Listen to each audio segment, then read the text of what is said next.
My name is Renee Heck. The date is September 24th, 1997. The survivor is David Perez. The place is Austin, Massachusetts, USA.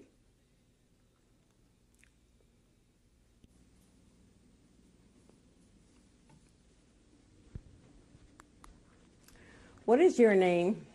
My name is David Perez. Could you spell that, please? David, D-A-V-I-D, P-R-E-S, Perez. What was your name at birth? The same thing, David Perez. Do you have any other names? No.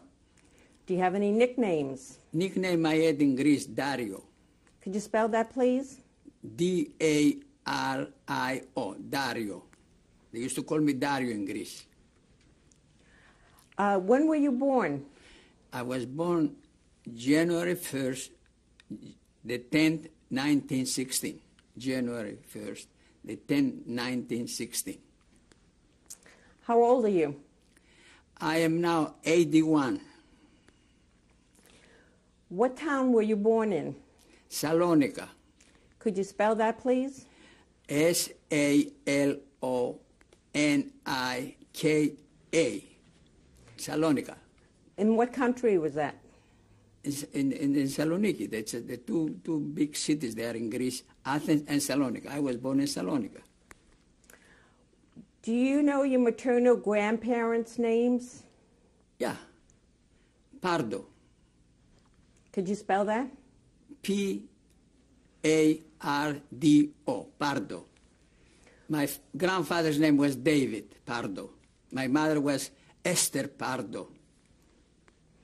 What was the origin, their origins? They come from Spain long time ago.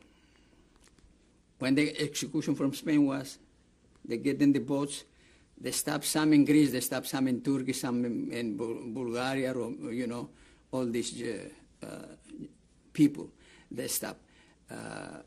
We kept the Latin language, our language, Spanish. And in the house, my mother and my father used to speak to us Spanish, to the family. But outside, we talk Greek. Can you describe your maternal grandparents? Well, my grandparents, they were very good, intelligent. You know, they kept good the families in good shape, you know, and so and so and so. They were very good. I mean, you know, yeah, very good. My uncles, I had 4 uncles of my mother, brothers. They were all in business, and they sell wine and ouzo, and they had houses with downstairs, big bottles of wine. And the oldest uncle, he used to give me some money to go to private school to learn, you know, to go to Perez to study. And I was going in a private school, Jewish school, from the Jewish community. We didn't pay. But if you want to go to private in Greece, different, you know, that should learn different languages, you have to pay a lot of money. What was your mother's name? Esther. Esterina, they used to call it. You know, in Spanish, Esterina. Esterina. Do you know how to spell that? Esterina, yeah. E-I-R-E.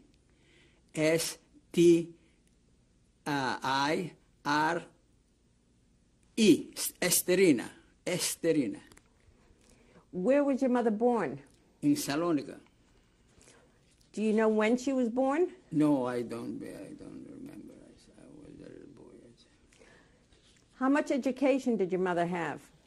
Well, she just went to private school, but her business was she was a teacher. You know, she used to make dresses and things like that. Yeah, but she was very smart, very beautiful, and all her brothers, they used to come to her to teach him how to do business, to her. She was 4 brothers and 1 sister. Was she the oldest? No, she was the youngest, I think. You know. And all her brothers, like I said, they were in the business of wine and cognac and ouzo. You know, one uncle of mine used to get license from the government to make ouzo, get alcohol. And he used to make ouzo. But like I say, all these properties, while they were there, my uncles, they were good, they were rich, they were living downstairs, the business, and upstairs they used to live. When I went back to Greece after 8 years, they were living in these properties, in these houses, Greek refugees from Bulgaria. From Bulgaria, they were living there for years. They didn't pay the rent at all because they were refugees from this Bulgaria. And they own the rents. They never pay rent because they were refugees. So the Jewish community says to me, to give you the liberation of these houses, we have to know that nobody else is alive. And we give you at least the millions of drachmas they own. I say, okay, let me see. I went there to get the money. I asked one, he was in the first floor, he says to me, I'm an old man, well, I'm an old woman. We try to sharpen knives to make money to eat bread. And I went upstairs. I see another lady, about 35 years old, young. I said, you own some 4 million drachmas. 15 drachmas was $1. And I said, you own some. She says to me, look, my husband was dying in the Albanian war with the Italians. I have 3 children. I'm a widow. I don't work. I don't know how to support myself. You want to throw me out? Throw me out. I couldn't throw her out. The government won't let me. I say, okay. And then the same. All the houses that my uncles owned, they were occupied by the Bulgarian refugees, Greeks refugees. And they made different, they made a mess. Do you remember the address of these houses? On what street they were? Almost they were always Tantalu. They were in a place they all together. Vardari they used to call Vardari. How do you spell that? Vardari, V-A-R-D-E, Vardari, Vardari. And they used to be all around there, my mother's brothers, and they have the business around there. What were their names? They live in the same places. What were your mother's brothers' names? Like I say, one was Aaron, one was Bochor, one was Moshe, Moise, and one was Aaron. Aaron, Bochor, Avram. They have the religious names, all of them. Did their business have a name? Well, only one had the producers Uso, and the bottles, they have the names, and they used to have Uso Pardo, in the bottles, and he had a carriage with horses, and they used to deliver the Usos and the wines, things like that, because at the time, no trucks, no cars. Yeah, and sometimes I used to go to my uncle to visit, we had good relations. And my grandfather was there, David. And he used to say to me, Davico, come over here, what do you want to drink? A little cognac? We kept a very good friendship together, all the uncles and the aunts, And we used to celebrate Hanukkahs and that, Did you live close to your uncles? Yeah, very close, around there. Where did you live? Xerokrini, they used to call it. That was the name of the street? Yeah, on the street, the place. The place was, because it was section. There were about 3 Jewish sections, One was Vardari, and the other 2, I don't remember the names, They were Jewish. And when the Germans wanted to take the Jewish, they went to the rabbi in Saloniki, and they say to the rabbi, just tell me where the Jews are, which sections. They say Vardari, there, and they used to take them from there, Can you describe those sections, what they were like? Well, one, it was A1, rich people. The second was middle class, and the third one was poor class. They didn't live all together. Which one did you live in? I live in the second class, which mostly I live in the Greek section. I didn't care if it's Jews, because I had friends, Greek friends, We were good neighbors with Greeks. One Greek says to me, when he saw me after 8 years, says, David, you are alive. Oh, how come you, Dario, you are alive? I said, yes. Why he didn't say to me, he says, I used to work in the trains, I could take you in the train, with me and stay alive. I said, I didn't know they were going to kill us, So he says to me, where are you now? I say, I'm sleeping in a hotel when I came to Greece. Oh, he says, no, don't sleep in a hotel. Come to my house to live with me. And I went, he was married, I helped him, a lot of money, because he didn't work. He has a child. What was his name? Antonios. Can you spell that for us? Andos. Antonios. And Antonios, like I say, Antonios, yeah. And I went in 1969, I visited him, with my children. And he was very happy to see me again, in 1969. Can you describe the place where you lived, where you grew up? I grew up near, like I said, this San Dimitrios. It was a big church that everybody knows in Saloniki, San Dimitrios. Around there I live, and I remember the street, Odos Pelopos. I remember the street, Odos Pelopos. Odos, it means street.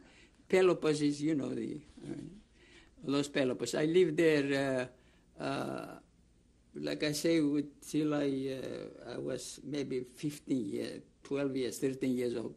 And then my father took me to another section. I don't remember the section, We used to move. Did you live in your own house? Yeah. No, we pay rent. So the houses were from the Jewish community. My father used to sell oil wholesale, and then he opened restaurants. But he didn't make money in the restaurants because he used to open restaurants near where the factories are, outside. And when 12 o'clock, they finished, the people, they went to eat. Some they went to eat, some they didn't went to eat. They had to throw away the food, No Frigidaire, no. So he didn't do it too good. And then he was working in a place which was a Jewish man. He had a nice place, cafe. They used to sell cafe, Saloniki. He was Jewish too. And they used to work there, manage everything, there, my father, on the end. From there they took him, and my father, like I say, he says, look, if the Germans, they say they're going to give us houses there, I'm going to go in Germany and open up a restaurant.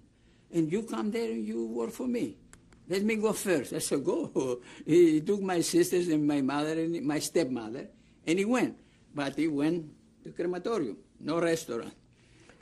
What was the name of the restaurant that he had in the neighborhood where you lived? The name of his restaurant. Well, it didn't have a name because he was on the street. He had it. He moved from one place to the other, one factory to the other. Wherever people that worked there, 100 people, 200 people, they used to come and eat. No name. Where did your father's parents live? My father's parents, they live in Greece, in Saloniki. His father, his mother, but I didn't know his mother, and his father either. Only I knew my grandfather from my mother's side. The other ones I didn't meet them. They died early, I don't know. Who else was there in your family? In my family? What? Did you have any siblings? Any? Did you have any brothers or sisters? Yeah, I had 3 sisters. I had a sister from my first mother, and my brother, and me, 3. And then my father got remarried again, and he had 2 children, 2 daughters. So we were 5 in the family, 5. What were the names of your sisters and brothers from your mother? One was Bella, and the other one was Esther, because they gave it my mother's name. My father said, my mother died, so they gave it the name Esther. Can you describe your mother? My mother, like I say, my aunt I used to have a cousin, and her name was Esther. And she used to say to my aunt, look, do you see Esther, how tall she is, how beautiful? This is the way your mother looked. Your mother was beautiful and tall and smart. And this Esther, they burned in the concentration camp. She had a boyfriend, but they took it together. But she was a beauty. And my aunt used to say, now, look, Esther, this is the way your mother was. Because I was 5 years old when she died. She died from pneumonia, and no mother's love. And like I said, I was born unlucky, let's say. There were the soldiers there in Saloniki, some African soldiers, and they were putting fire in the barracks. And we used to live in a barrack like that because it was war. And my mother, and they caught fire my house. And my mother went inside, she grabbed me out. And then she used to say to me all the time, for you, I lost my sewing machine. Because I saved you, my sewing machine is gone. And to buy a sewing machine at that time, it was a lot of money. So she says to me, because of you. I said, well, what can you do? I was a little boy, was crying. He grabbed me, he took me out, And then there used to come these soldiers, they have African soldiers, to see. And I used to say, donnez-moi confetti, donnez-moi confetti. They say, you French? No, because my father used to talk to me French. What did that mean? Donnez-moi confetti means give me candies. And these soldiers, they were Africans. They were surprised. They say, how you speak French, little boy? I said, because my father talked to me. And when I used to say, donnez-moi confetti, right away they used to give me a chocolate or, donnez-moi confetti. I remember all these things in my life. So, and then further, and other questions. What languages did you speak at home? What time? What languages did you speak at home? What languages? Inside in the house, we spoke Spanish. We prayed Spanish and Hebrew. Passover and Yom Kippur and Rosh Hashanah. We had books, Spanish and Hebrew. The Jewish community, sometimes they made it and gave it to us. And with my mother and father, like I said, we spoke Spanish. If I would speak Greek with my brother, my father used to say, hey, the business that goy. You are not a Christian. Speak Spanish. You're Jewish. So I used to speak Spanish. Mostly with my brother, we used to speak Greek, because we are outside, And, so mother language was Spanish. We eat Spanish, the Spanish way. We boil for Passover eggs for 12 hours to make eggs, because at that time they used to boil eggs and to leave in no refrigerators. So you can leave them outside. They don't get spoiled. My wife, she puts some onion shells and coffee and a little oil, and they get beautiful. I mean, whoever tastes this is lovely. Spanish style. We used to do it. Anymore? What was your religious observance like? The religion that we get. Yeah. Did you observe the holidays? Did Yes. you go to synagogue? Yes. My father was a cantor.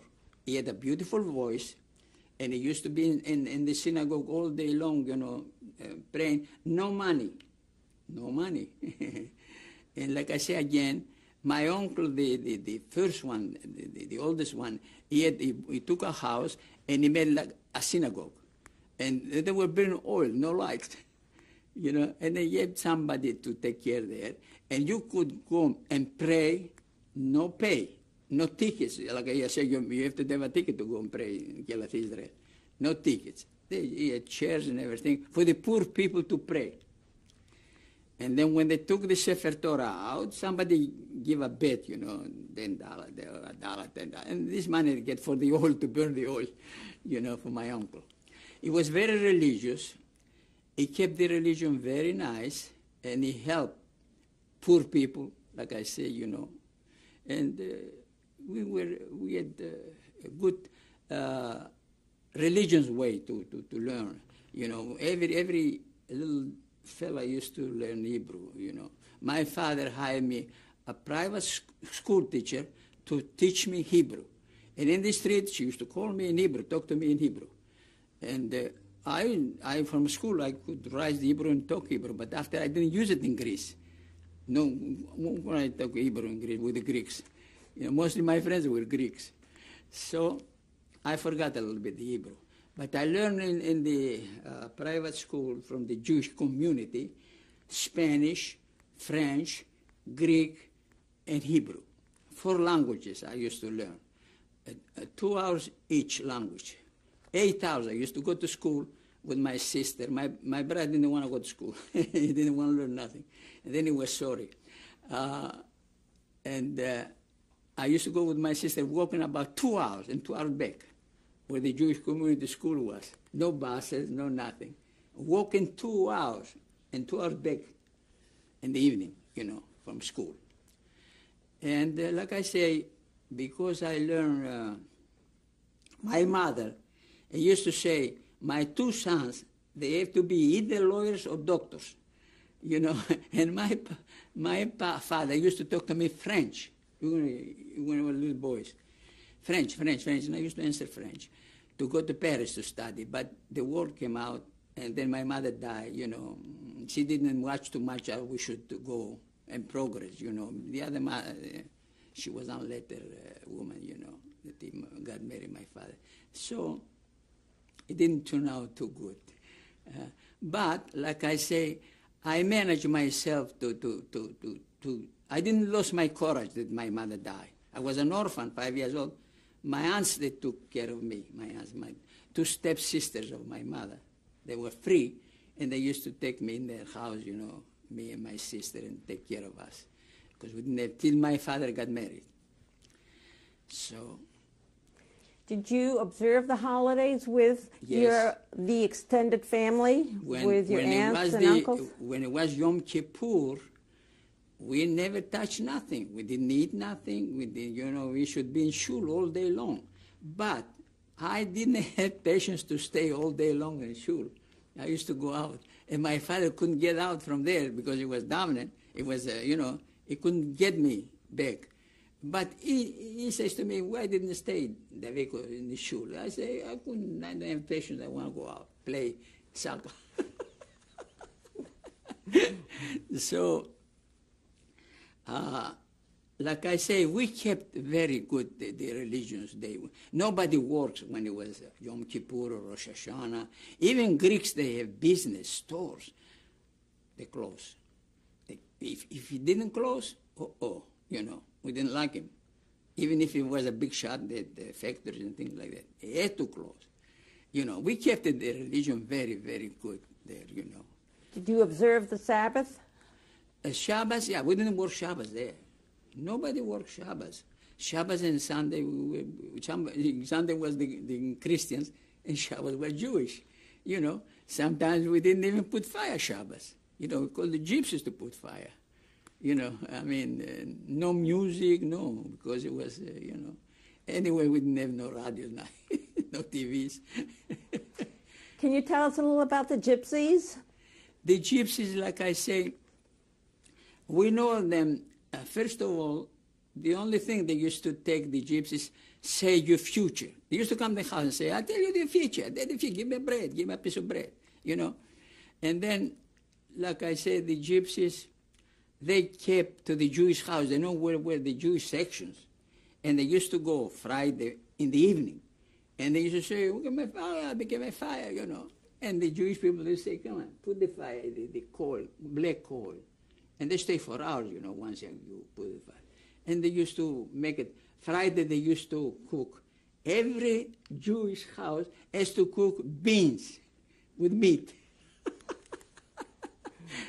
There was no Jewish house Friday night not to have beans, And then they kept it for Shabbos, something else, and that's it. And then after Shabbos, when the sun went down, then it's all right. Then you can put fire, you can make a cigarette.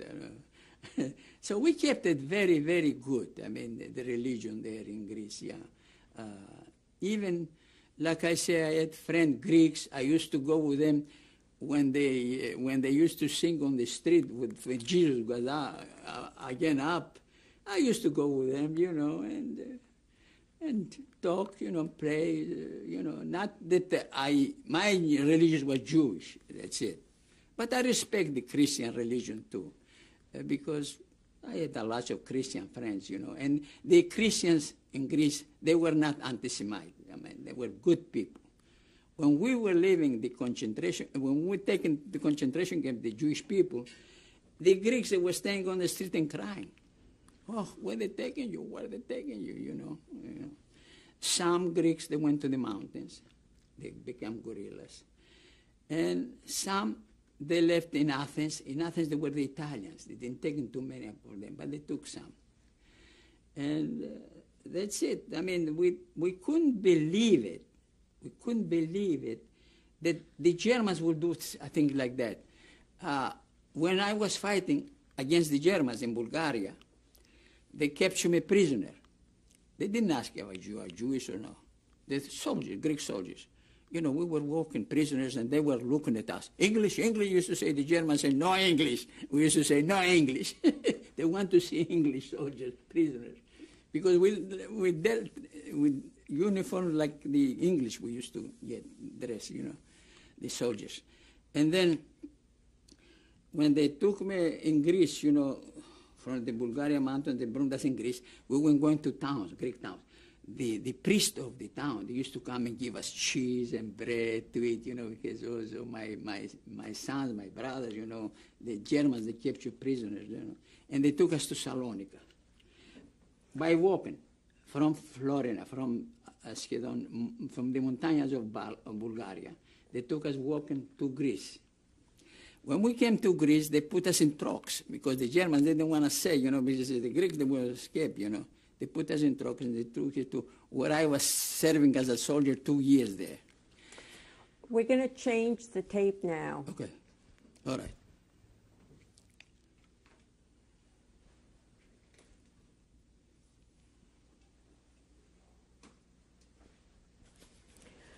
Interview with David Perez, tape number 2.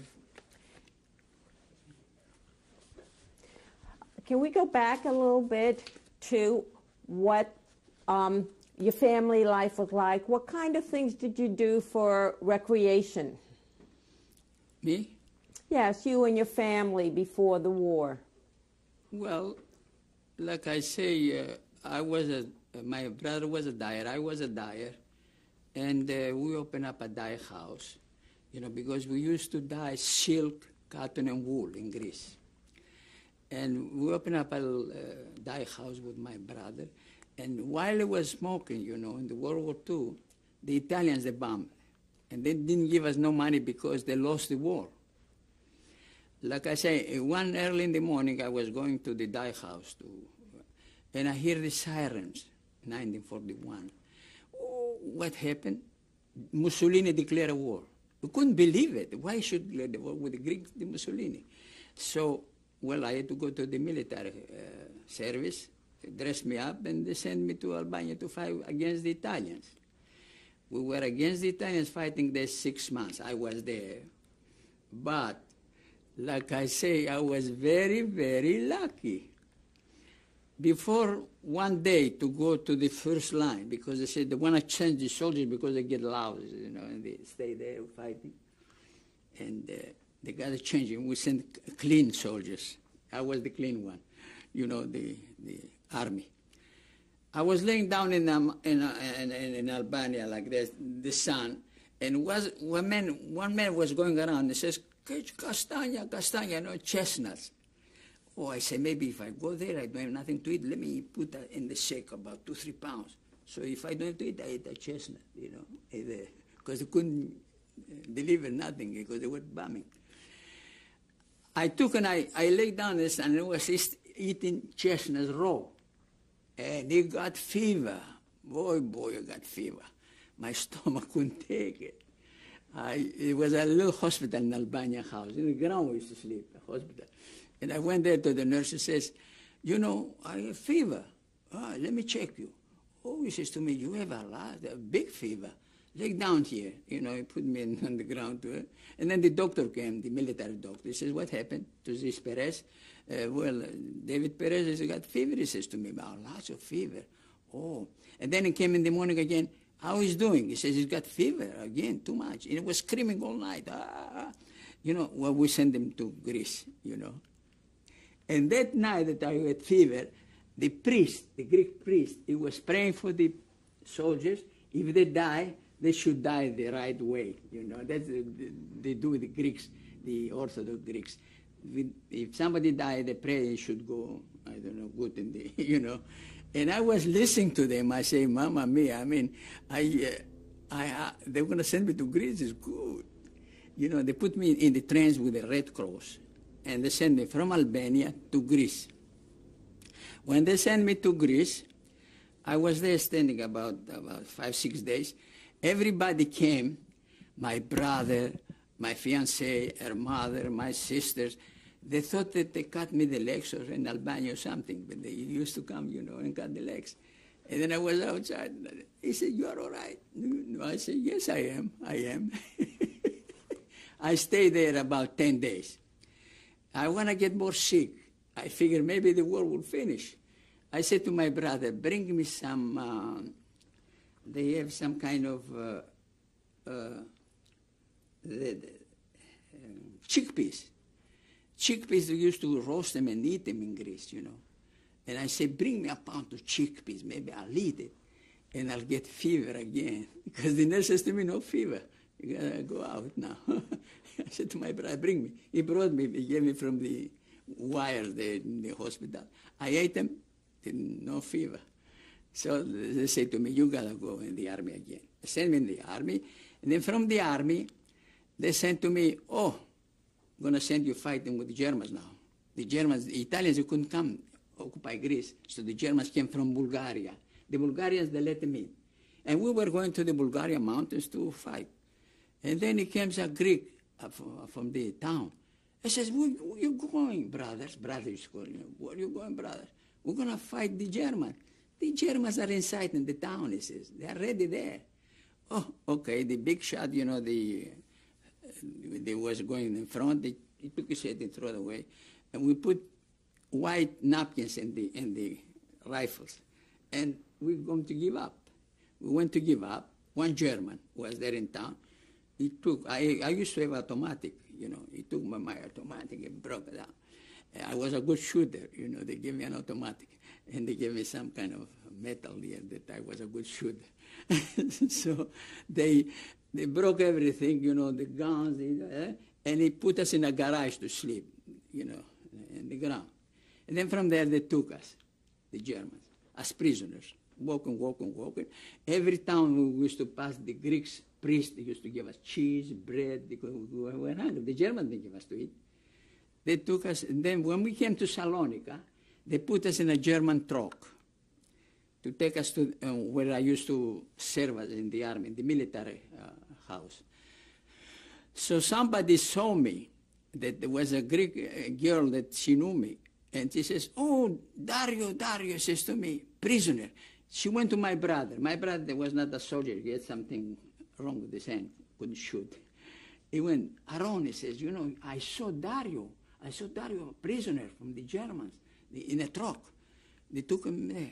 And my brother came. He says to me, are you all right? I say, yes, I'm all right. But I say, you know what you should do? Bring me, I say, a gabardine and a hat. I was talking through the wire to him. The German doesn't know what I'm talking.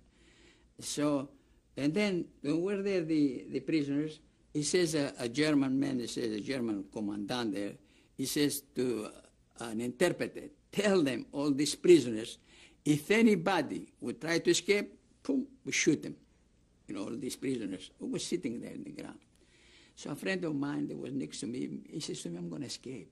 I said, didn't you hear the German what says? I'm going to shoot you. I said, I'm going to escape. Escape. I see, he's not there. I said, let me see how he escaped. I'm going to escape too. I went there. I knew the place because I served two years in this place. I know the place. It was like a river under there, after the wire. And the German was walking around with a rifle, you know. And some Greek girls will say to me, "Hey, soldier, come over here, you escape through here, through the wires." I say, "But how can I escape? The Germans there." I say, "You occupied him, talk to him." You know, he was standing with him, he gave me the bag. They went a little further, and they were, you know, making jokes with him, and he was smiling. And I went under the wires. Under the wires, right away, my brother put me in a gabardine, and I had, because no hair, they could get me. And I took the streetcar, and my stepmother came, and I went in my house. I'm free. What year was this? That was in 1943. No, 42 maybe. They let us 2 years free, the Germans. They didn't do like the other countries. They went in Poland and Romania. They grabbed right away the Jews. No, they let us 2 years free in Greece. When did they invade Greece? Huh? When did the Germans invade Salonika? Oh, in 1942 or something like that. So I escaped and I was free now. They didn't get me. They didn't get me. Then one day they say they went to the Jewish community, to the rabbi. Like I said, there was only one rabbi in Greece. Not too many rabbis, one.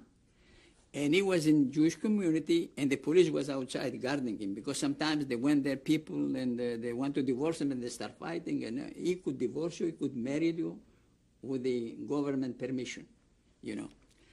So we were there.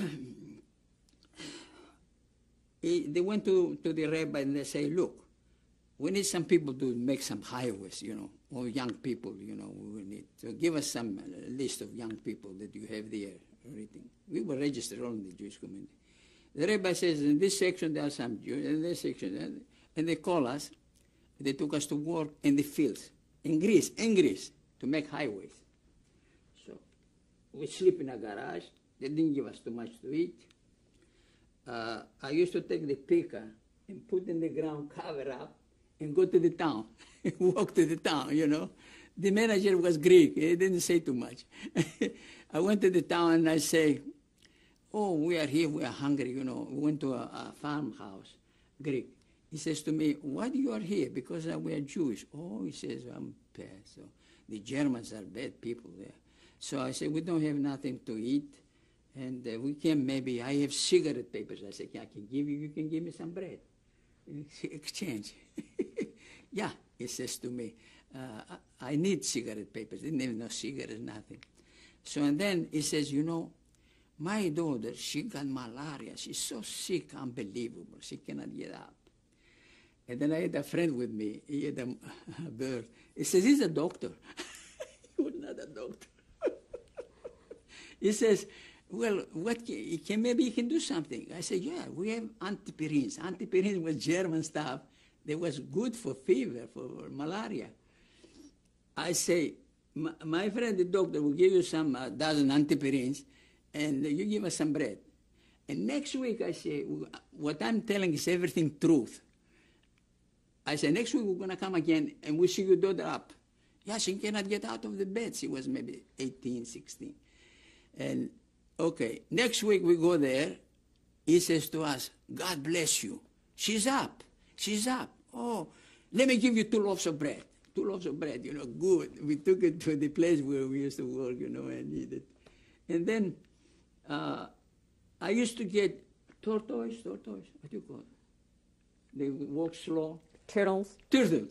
I used to get turtles from there where we used to work in the fields. I used to bring in there in the camp, where we was, the garage, they would sleep.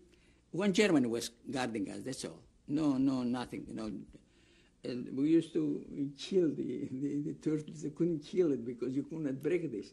We stand the back, and then when we got it with a string, and then we took the meat out, we put them in the pot. For 2 hours, these places they were walking in the pot. They were alive.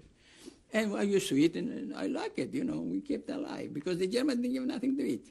And then the Jewish community, the rabbi, called the German commandant from Saloniki. He says, "Look, why don't you bring these people? They are married, you know, they have wives in Salonika, and take from the fields there, from the towns. Take people from the towns.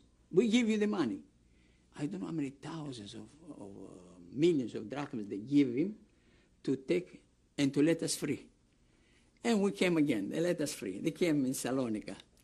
But this Greek in the town, he says to me, they're going to get you again. I say, we're going to leave now that his daughter was sick. We're going to go to Greece. He says, but they're going to take you again. Like in who? Unbelievable. So when again, we are civilians again. Good. And then one day, almost 2 years. What was the rabbi's name? The rabbi's name, I forgot. He had some kind of Polish name. But I think he spoke Yiddish, and with Germans you couldn't get along. He could speak with Germans, you know. So they gave him some money and they let us go. After he went again, these Germans to the rabbi, and they say, look, we need people to work. The Germans are all in the army, in the soldiers. They are soldiers. There's no people to work. We need some people, families. We take families, you know. So anybody that is a plumber will give you a plumbing job, a barber job, electrician job, whatever. If they are married, we're going to give them apartments, you know. And the rabbi writes in the Jewish paper, Spanish, you know, that you go there and they talk to us. He calls us, or sometimes he talks in a camp. And we say, okay, we go to Germany to work. All right, it's all right, you know. We believe, he believes and it makes us believe that we're going to go to Germany and going to give jobs. That's what I say. My father says, I'm going to go and open a restaurant before you. When you come, you'll able to work. So, and then they say, okay. The rabbi, he believed that, yeah. And you know what they did? They took in Birkenau. First, when they go there, they put 2 people, two priests, our priest, you know, priest, we didn't have rabbi, priest with you know, with hair here, how do you go, and they used to dress black, like galuchim, like, you know, this. They should say, right here in Hebrew, that you are in synagogue here, you came here and you are in a synagogue and you pray, everything is wonderful. And send it to the rabbi. They send it to the rabbi. And the rabbi says, look, we got letters, you know, from these 2 priests, our priests, and they say they went to the synagogue there, they treat him so good. He believed, you know. And then he says, now, okay, they're going to take families. Which sections are the Jewish people? He told, Vardari, there. 3 sections that were Jews, like I say. And they start taking first this section, took us. It took us to near the train station. There were some barracks there, Baronish. Before they leave people, poor people there. And they put us there in the barracks. What was it called? Baron Hirsch. Baron Hirsch. Some Jewish men, once upon a time, I think, he built the barracks for the poor people. He gave the money. And they called it Baron Hirsch. It was for the Jewish community. No rent if you don't want to pay rent. If you don't have rent, you know, they used to live there. So today they're going to take this section. And they were taking sections, but we thought, like I say, my brother, when we went out from the ghetto, he says to me, let's go to the mountains. Let's go to be gorillas. My brother was a smart guy. I say, where are we going to leave our aunts, uncles? I say, our uncles, you know, they are good people. They are old. We go there in Germany to help them. You know, they are old. They were maybe 50, 55. He says to me, oh, you want to go inside again? We don't want to go to, let's go inside. So we went inside in the ghetto again. Was your whole family there? Yeah, my family was there, but already, they left already, you know. They used to take every day some. They used to take these 3 barracks this way to fill up the train. These 3 barracks again. And I used to move from barrack to barrack, you know, I didn't want to go. Can you describe what those barracks were like? Barracks, you know, wooden barracks, you know, with a little bathroom, you know, inside, and then a little kitchen, but they used to leave people there. Barracks, wood, small barracks. How many people lived in a barrack, in your barrack? In my barrack could live, you know, 5, 6 people, you know, in this barrack, you know. Did you have food there? No, no food. The Germans didn't give nothing to eat. Were you able to take clothing? Were you able to take any of your possessions there?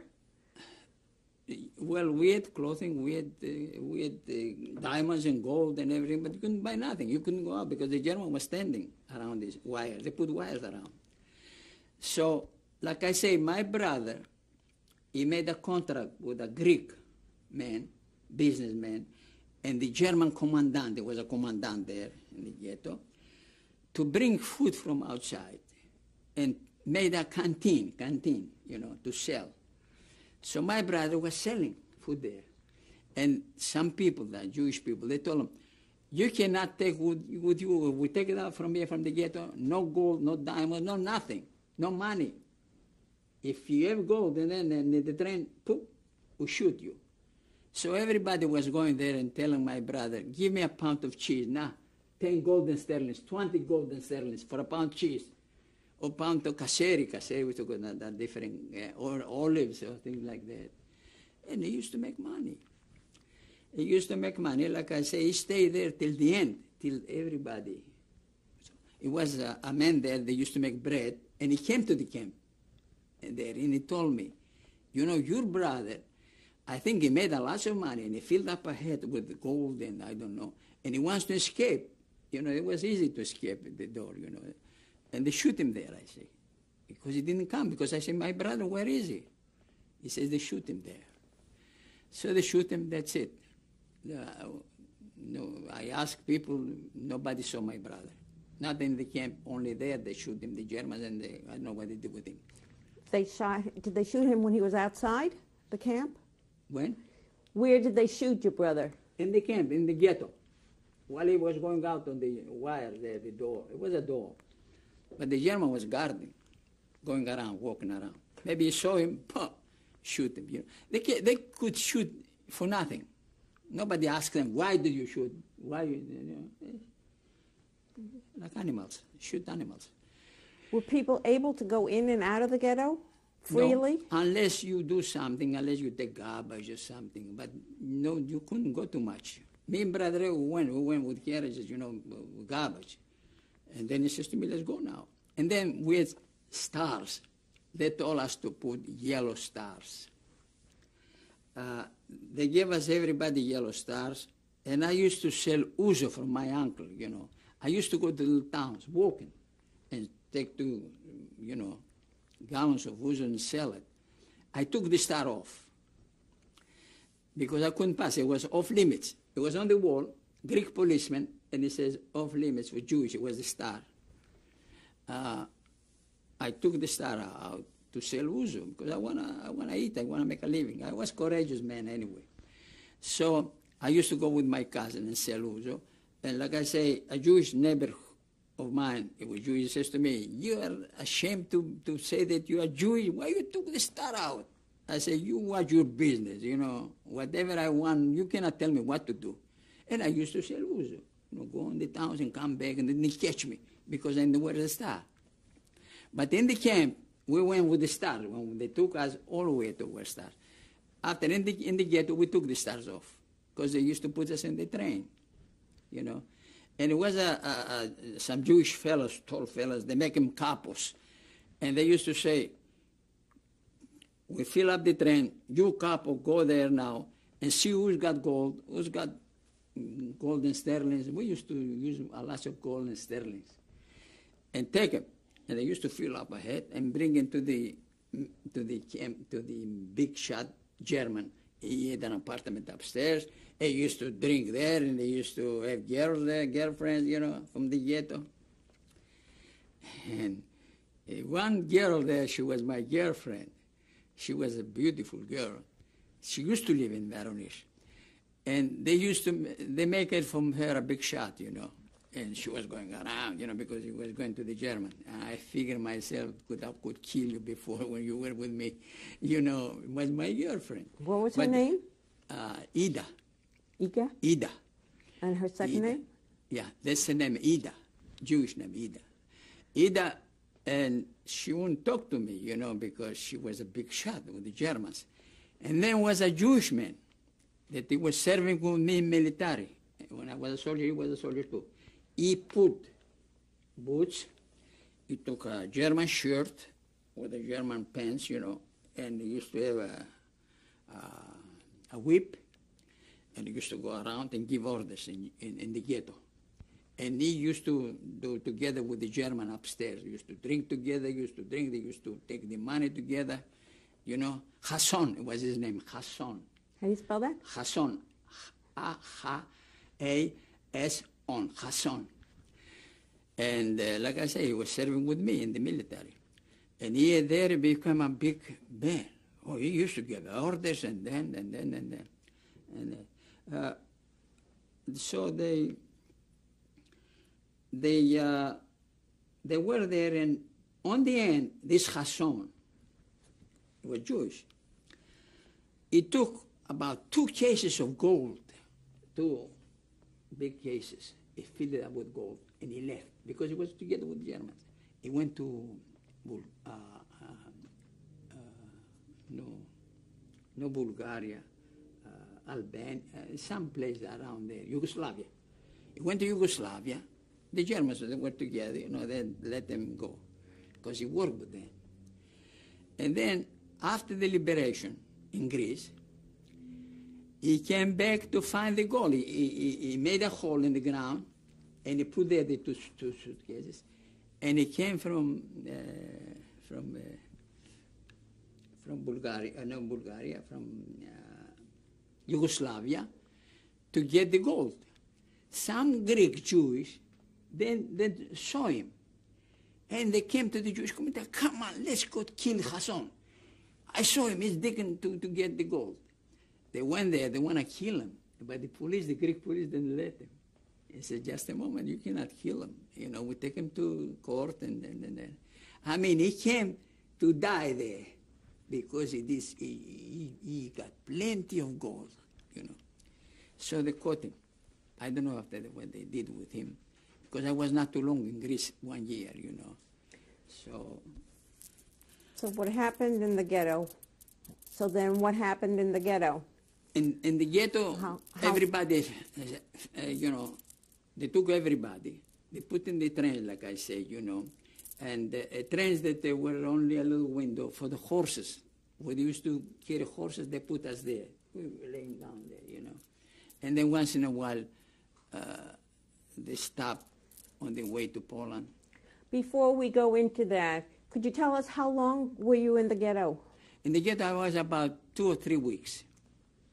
Because I was waiting. They took my barrack, but I went to another barrack. I moved to another barrack. I said, maybe they finished the war. Maybe another 2 or 3 days they're going to stop the war. Were you able to move from one barrack to another barrack? Yes. They didn't know the names. They didn't know nothing, Just like animals, like lambs. Just push them there, that's it. And like I say, after I say, there didn't remain too many barracks full, so they took me too. So I went, and they put me with my girlfriend and her mother, and she is a girlfriend, she had a girlfriend, they worked together. We went all together there, together in the train. All right. We're going to change the tape now. Yeah, okay. Tape number 3, survivor David Perez. Can we go back to the ghetto a minute? Were people able to escape from the ghetto? No. Nobody escaped. Were you able to practice any of your religious observance while you were in the ghetto? No. Because they would beat us. No. Because we didn't know what's going on. We were miserable. We didn't have time to pray. You know what I mean? Yeah. What were you told about the transports? They told us they're going to take us to Germany. They put us in the trains, horsing. They used to carry transport horses in these trains. And, what can you do? They push it there, that's it. And we're laying down, on the train. How many people? In every train, maybe we were about 20 people, 25, in every train, one next to another.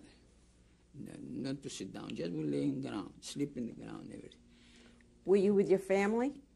Yeah, I was with my girlfriend, I mean, it was almost like a fiancé. It was not fiancé, they didn't give a ring, but I was going with her since I was 16, 17.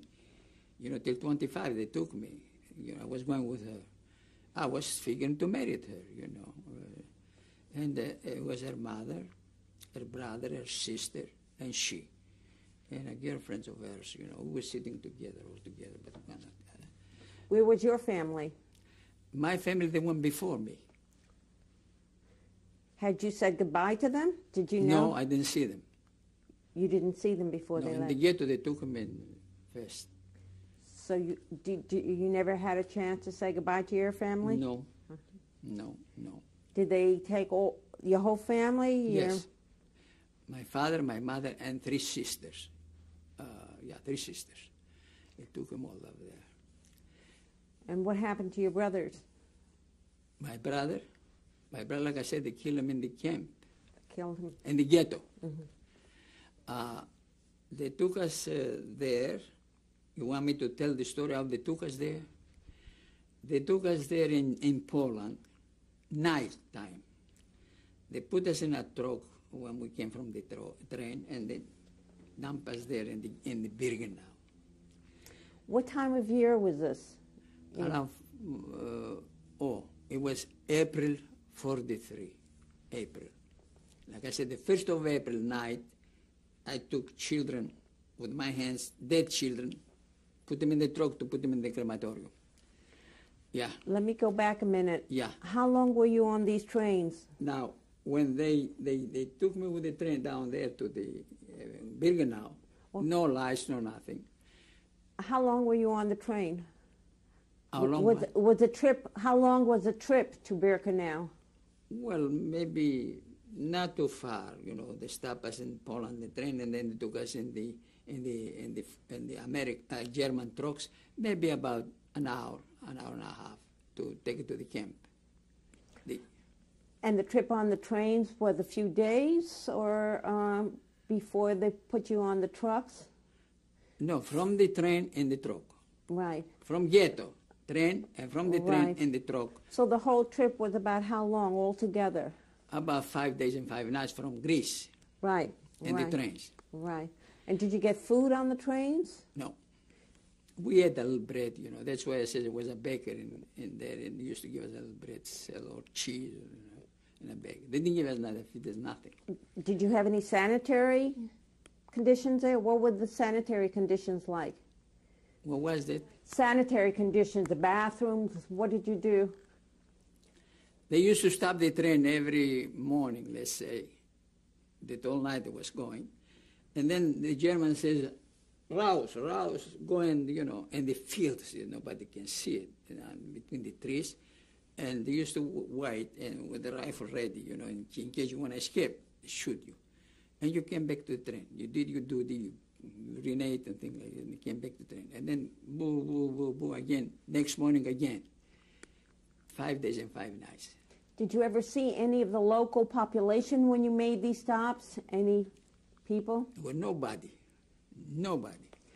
Were you able to look out the trains? Did you have any windows? No, a little window, but very little. You couldn't see nothing. You couldn't see, you know. You got to get steps and get up. We couldn't, there's nothing to stay stuff. Close the doors, you know. Did anybody get sick on the trains? Some people, they used to get sick, you know. They wanted to vomit and things like that, you know. Did they have any medical help for people? Like I say, they put us like animals. They didn't figure we are human beings, animals. So, okay, we came down. You want to ask something else? No, you can go on. We came to Birkenau. Then they took us down from the truck, the German truck, and stay in the line. We were staying in the line, you know. And the German was there, the big shot, and a Greek interpreter. And I was standing in the line. He says to me, the Greek interpreter, how old are you?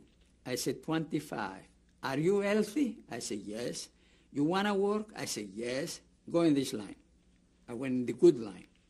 If I would say, no, I'm sick, you know, go in the other line, the truck was ready to take him to the crematorium. The crematorium was there, not far. Were you able to see it? Yeah. maybe when we were talking, but some Greek interpreter, he was a banker, he was smart man, you know, to German language. When we put me the number, he says to me, you know, forget about mothers, pregnant women, children. They burn them all in the crematorium. I said, come on, he's making to make us a revolution, you know, against the Germans. He's talking, no, he was talking the truth. Couldn't believe it. Couldn't believe it. We see a place there like a factory, come and smoke. Day and night, black smoke. Brick building, they build it. So. When did they give you the number? And can you show us the number? Under 13, 32 and 26. But they used to call it 113, 226. The last number, put it here. 113, 226. You know, they used to call me. When did they give you the number? In Birkenau. When you arrived there? Yeah. After I say I'm all right, okay, they took us to a barrack. In this barrack, it was an interpreter Greek.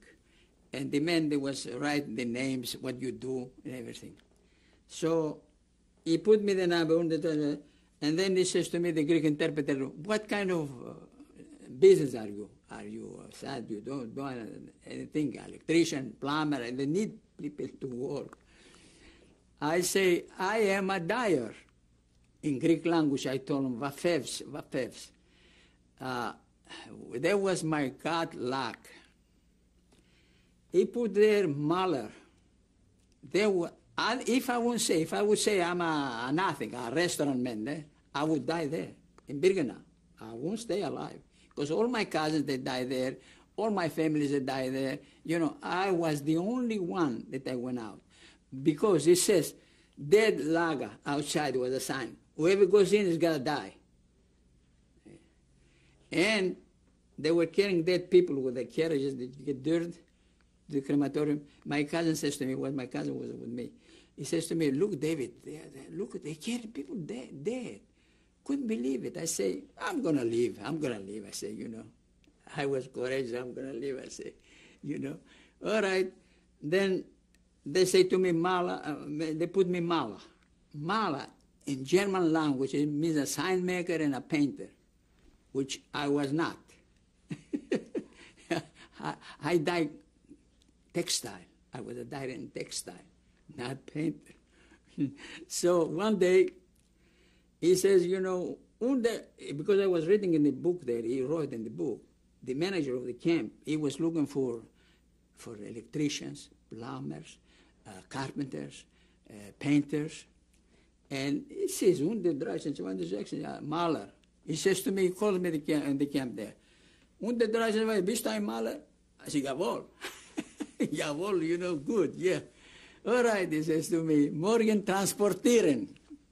He's going to transfer me. Okay, I say, I go out from Birkenau. That's wonderful, you know. I gotta lie. I lie. And then I was figuring, because I lie, if they find that I lie, they're going to criminate me right away. No questions. So I figured I have to figure something to get away from that. So we stay in the line there, you know, and a fella came next to me, Greek from Saloniki. He used to be a sign maker. And he says to me, I never saw you name there, you know, do you make a sign? You are not a sign maker, he says to me. I say, look, if you, they were standing next to me, because the painters were standing, the electricians, I say, if you say that I am not a painter, I'm going to choke you to death right there. Right there, I say, I'm going to kill you. You know, here I say, we're crazy now. You know, we don't figure too much. So I'll kill you. He says, well, if they take you and they don't take me, because he wants to get out there from there. I say, look, I don't care whom they are, you or me, just don't say that I am not a painter. Okay. He got scared, and he didn't say it. Then they say to us, you take a shower in the morning and then transportieren. They took us to Auschwitz. We walk about 2 hours from Birkenau to Auschwitz. And they put us in a separate barrack, all the technicians, painters, electricians, in a separate barrack. We didn't do anything but stay there. And I see in Auschwitz it was different. It was a little bit better than Birkenau. It was a crematorium there, but it was a lot of Christians there, and then mixed Russians, Polish, and then, Romanian. It was a little bit better. Concentration camps, but like I say, not like Birkenau. In Birkenau, the water was with typhus. You drink water, you get typhus. Rusty water. It wasn't a place that they built it, and nobody could build there, nobody in the old history. They went there and they built it. They built the crematorium and the barracks. What were the living conditions for you like in Birkenau? Where did you sleep? Yeah, I was sleeping in the barracks, there, but I was managing to steal something, to eat. And I got up in the morning, and I went in the kitchen where they used to cook for the prisoners, and I grabbed some potatoes there, and I was going out. The Germans saw me when I was up there. He said, he wants to shoot me. I said, like a mouse. I went again in the barrack, but I steal something in Birkenau. And then I used to do another thing. I used to look, we didn't know what time is. About 12 o'clock, the German says, come on, let's go and get the food for us that they were working. We were doing nothing, but let's go in for it. I see the sun is 12, I was ready. The minute they call people to help, to bring food, I was the first one, and they said, come on. And we went with some cases, inside we had the potatoes, and we took them in the places. When we were carrying, I get a potato, boiled potato, and put it in my mouth, to eat, to survive. So if the Germans see me, they knock me in my head, but they didn't see me. All right. In Birkenau, like I said, till we went to Auschwitz. How many people were you in Birkenau in your barracks there? Oh, lots of people, of people. And like I say, I was in barrack 12, barrack 11, they were taken and castrated. I was lucky. They didn't castrate me. And did you see this? Yeah, because I went to Greece and I see a Greek, a friend of mine, he was a watchmaker, and I see him, I said, what are you doing? You stay alive from camp? He says to me, where were you? I said, I was in Italy. I said, you got married, you have children? He says, no, I couldn't have children. He says, they castrate me. I was in Barrack 11 in Birkenau. They castrate. So all the men in Barrack 11 were castrated? Yeah. They used to take from there, the young fellas and castrate them. And then I see a friend of mine, over there in camp, that there was a friend of my cousin, Esther. And he says to me, I don't know, you know what they do? The Ukrainians, they put people in the crematorium, they push them in. They say when they push the gas, they say some kind of Jewish word, they were saying a Jewish word that I forgot also, but I will remember. And why they say that? They say, they say in Hebrew, But like I say, to burn the Jewish in the crematorium, they put Ukrainians, not Jewish people, not Ukrainians. The Ukrainians, they were the barbarians, and they put them to work there. They have a place like two lines. They push them in, and they push them in the oven. Like you push bread in the oven, like that. I had the pictures. Some American, they gave it to me. I gave it to a Greek in Saloniki, and they didn't bring me back, and I had to leave. Did you see this happening? Yeah. Well, I was looking the day and night burning there. And then they used to come from Greece, bring him in the German trucks. They bring him there to the crematorium, right away to the crematorium, not ask questions.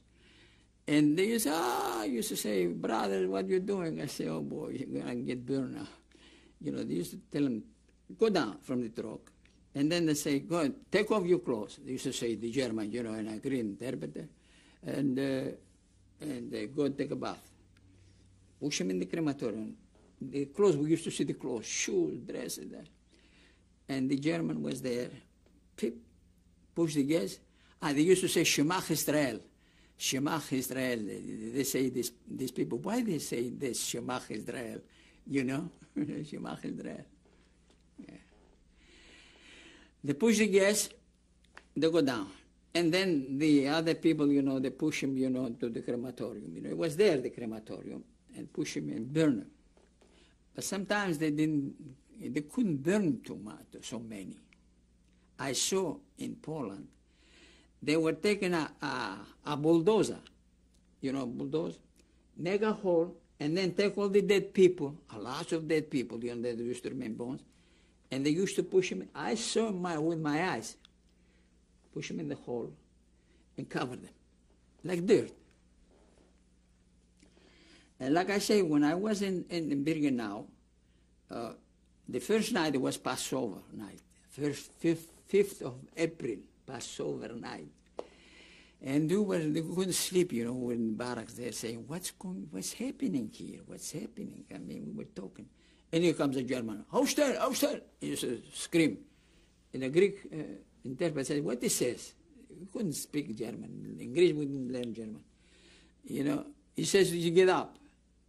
Why we should get up? Get up. The German says, so get up. And he was standing with a rifle. We got up, over here. He took us in a barrack next. Children, like sardines, they were like that, one on top of the other. The whole barrack full of children, blonde, dark, 8, 10 years, 6 years, 5 years, 3 years, one of them, dead. He says, take them, one grab the legs, and one grab the hands, and throw them in the truck. 12 o'clock at night, nobody could see the other people. I said, I don't want to touch dead people. I never touch people, and the smell, And he says to me, the Greek, if you don't do it, look, he's standing in the back, he's going to kill you. And he lifts the rifle. Do schneller, he says to me, do it. They didn't fool around, the Germans. Yeah, okay, I say, he's going to kill me, what can I do, We took him. We fill up the truck, and they took him to the crematorium to push him in the fire. And there's his truth. I was there, and I do it with my hands, my own hands. And and then they say to me, your girlfriend, she got crazy after 2 weeks and she died. She lost her brains. A friend of mine, he says she lost, because they cut her hair and she couldn't stand that, and she died. This is the picture that I have with her, but my daughter took it to California. This is, so like I said, it was things that it was unbelievable. Then we were sitting there, couldn't do nothing in Birkenau. We were sitting there in the ground, and the German says, you take some stones from down there, put in your jacket and carry them the other side. Crazy things. And then comes a German, drunk, a soldier. He took from the picker, where they used to pick the ground, took the wood. And he was drunk, very drunk. And he says, come on, you Juden, you Jews, pass through here, this line. Some, they were weak. He used to knock them in the head. He was standing and knock them in the head. He was so drunk with the dummy. When he came my side, I said, you fool, you're not going to fool me. You're not going to kill me. Because I knew he was drunk. The minute he says, oh, schneller, I ran like a mouse. I was smiling. He says, you bist a smart Juden, bist a smart Jew. You run from me. He didn't, he came, but he in the ground. And that's all truth. Yeah, finish. And like I said, from there, they took us to Auschwitz, and then we took us to, they were looking for Greeks, like I say in Auschwitz. Greeks, Greeks, Greeks. I said, well, they're looking for Greeks. We have the name Greeks in the camps, but they didn't call us Jews. Greeks. Griechische, Griechische, Griechische was screaming, the camp manager of the, and then my friend, he gave his number and he says, ich bin ein Griechische. Oh, good. I says to me, they're looking for Greek, David. I said, okay, let me say. I go too. Ich bin ein Griechische, I said to the manager. They were screaming in the evening in Auschwitz. He says, number, 113, 226. Jawohl, morgen transportieren, says to me. Tomorrow we're going to take you out. I said, good. Now, I don't know what we're going to take us from Auschwitz, but they are moving us. We go to the camp there. We see a cement camp cement So plant. you walked to this camp No, they took us with the German trucks. with the German trucks? German truck. How many people did they take on the trucks? Well, in every truck maybe we were about 30, 40 people, one together, big trucks. They took us there. And how long was the trip?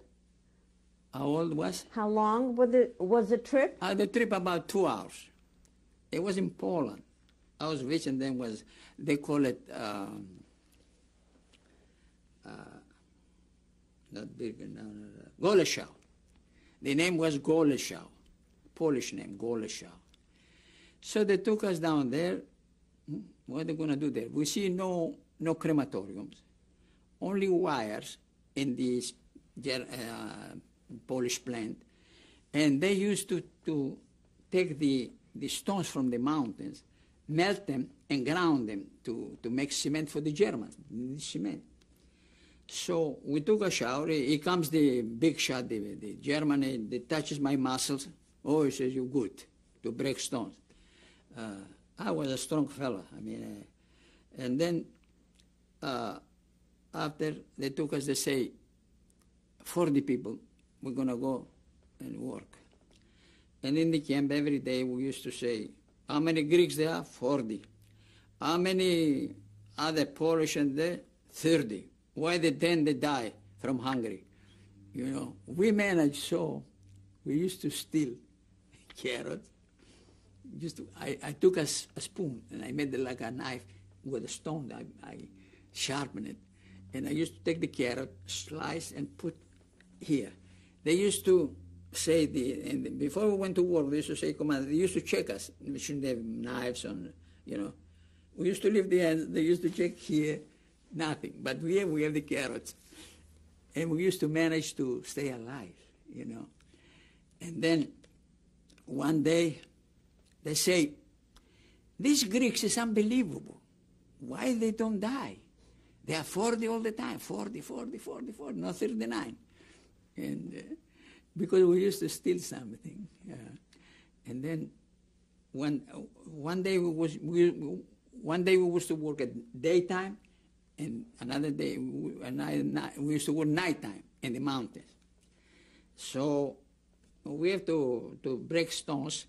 3 people we were, and fill up a wagon, a little wagon, stones, to go in the cement and melt it and make a cement. So one night, it was freezing, and I want to get sick. I couldn't get sick. I was so healthy. I was on the end of the mountains, you know, in Poland. That's where they want Greeks, because they couldn't escape. They don't know Polish language, and they were looking for Greeks. I was on the end. The German was here. I was in Brighton Avenue, let's say, working in the mountain there. And it was so cold. I said, how can I get sick? I took a stone. I put on the train there. And I said, 3, 4 times, you know, start bleeding my hand. So we had a doctor, and a German. They used to stand there, make a fire. And, you know, a Jewish doctor from Polish. And the German with the dog. So I went there, you know, from down there. They couldn't see me, what I did. That's why they were looking for Greeks. I couldn't escape, but where I'm going to go? But I want to get sick, because there was another doctor in the cement place, Jewish, Polish. They used to give you the permit to stay, not to work for 10, 15 days. So I hid myself. I go into the doctor. I say, ma fe mal. Oh, you fe mal. He put me a bandage, and he says, sit down and don't work no more, you know. I mean, you are sick. I went next day to the cement place. I went to the other doctor. There's a little hospital. And I say, I'm in fait mal. Well, I say, I lift a stone, and he says to me, you stay here in the camp 15 days. You don't go to work. Oh, I say, God, this is good. In the cement place, it was hot. It was heat. Couldn't get frozen there because the cement factory, you know, the motors, they work. Okay. I stayed 15 days. And then I went again to work. I went to go, and said, the doctor says to me, no, he said, you are okay now. Even I took my hand and I took away shoes, wooden shoes. I put in the wall in the bathroom. Nobody can see me. And I hit again the hand. I said, maybe I get swollen again. I went to the doctor and says, no, you are okay now. All right. I went to work. While I was working, after maybe 2-3 weeks there, again, I didn't have no stones. No stones. And if you don't put stones, they kill you. They say you don't want to work. You are lazy.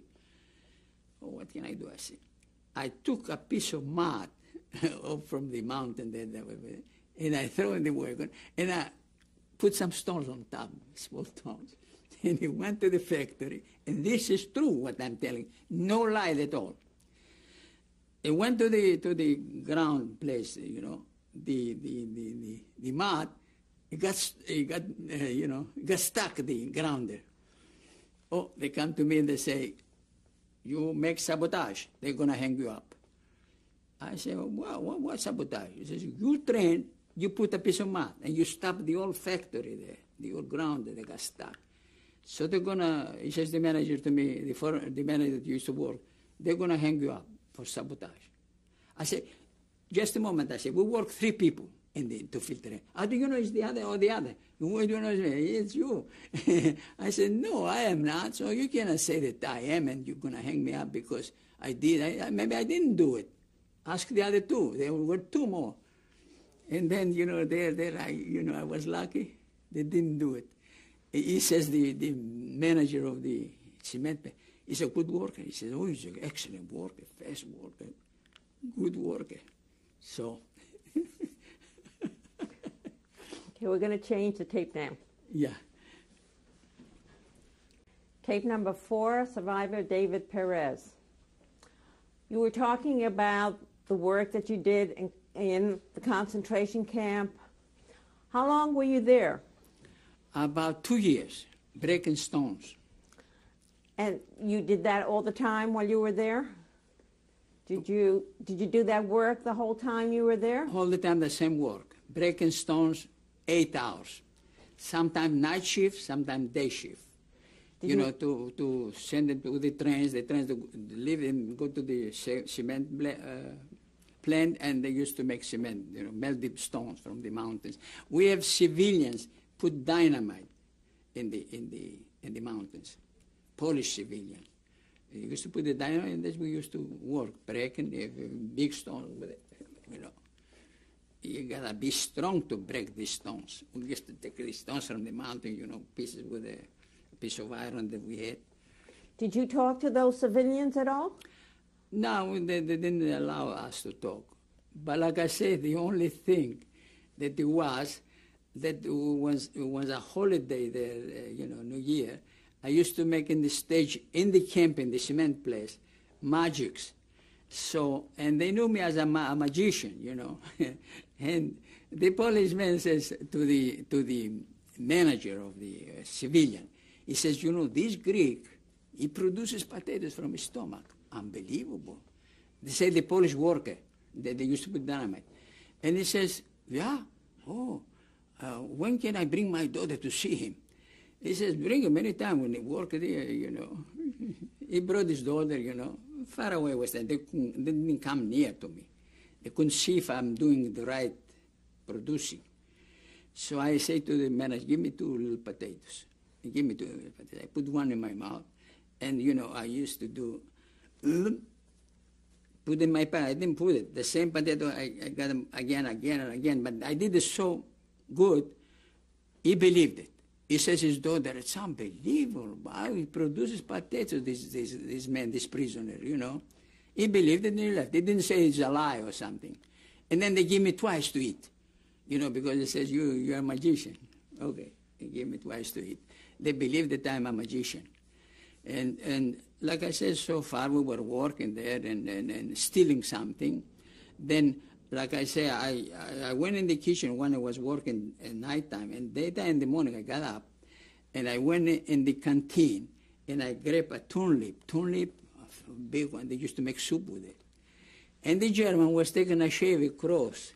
It was his barrack with the soldiers. We used to call him the Batman. He used to walk, with a foot, broken foot, and he carried always a whip, leather whip. So he saw me. He was taking a shower, and I was going to inside the cement place upstairs. He says to the German, get him. This German soldier was guarding him. He came in the place, says, you stop. He said, stop there. I stopped, Then he came. He says, why you Greek bandit, he used to call me. Greek bandit, why you stealing food? I say, I've been hungry. She bring a dolmetscher, I brought the French doctor to talk to me. I say, tell him that I'm hungry and I cannot go to work if I'm so hungry, so I stole something. He says, well, tell him if he steals everything, I was going to eat the other people, the other prisoners. Tell him. He told me, he says to the manager, Polish manager, he says, take his head on your knees. He opened up his knees and I got my head there, I bang up. He gave me 25 times in my behind with a leather whip. Now he says, if you can, do it again. Okay. I didn't cry. He says to me, you didn't even cry, huh?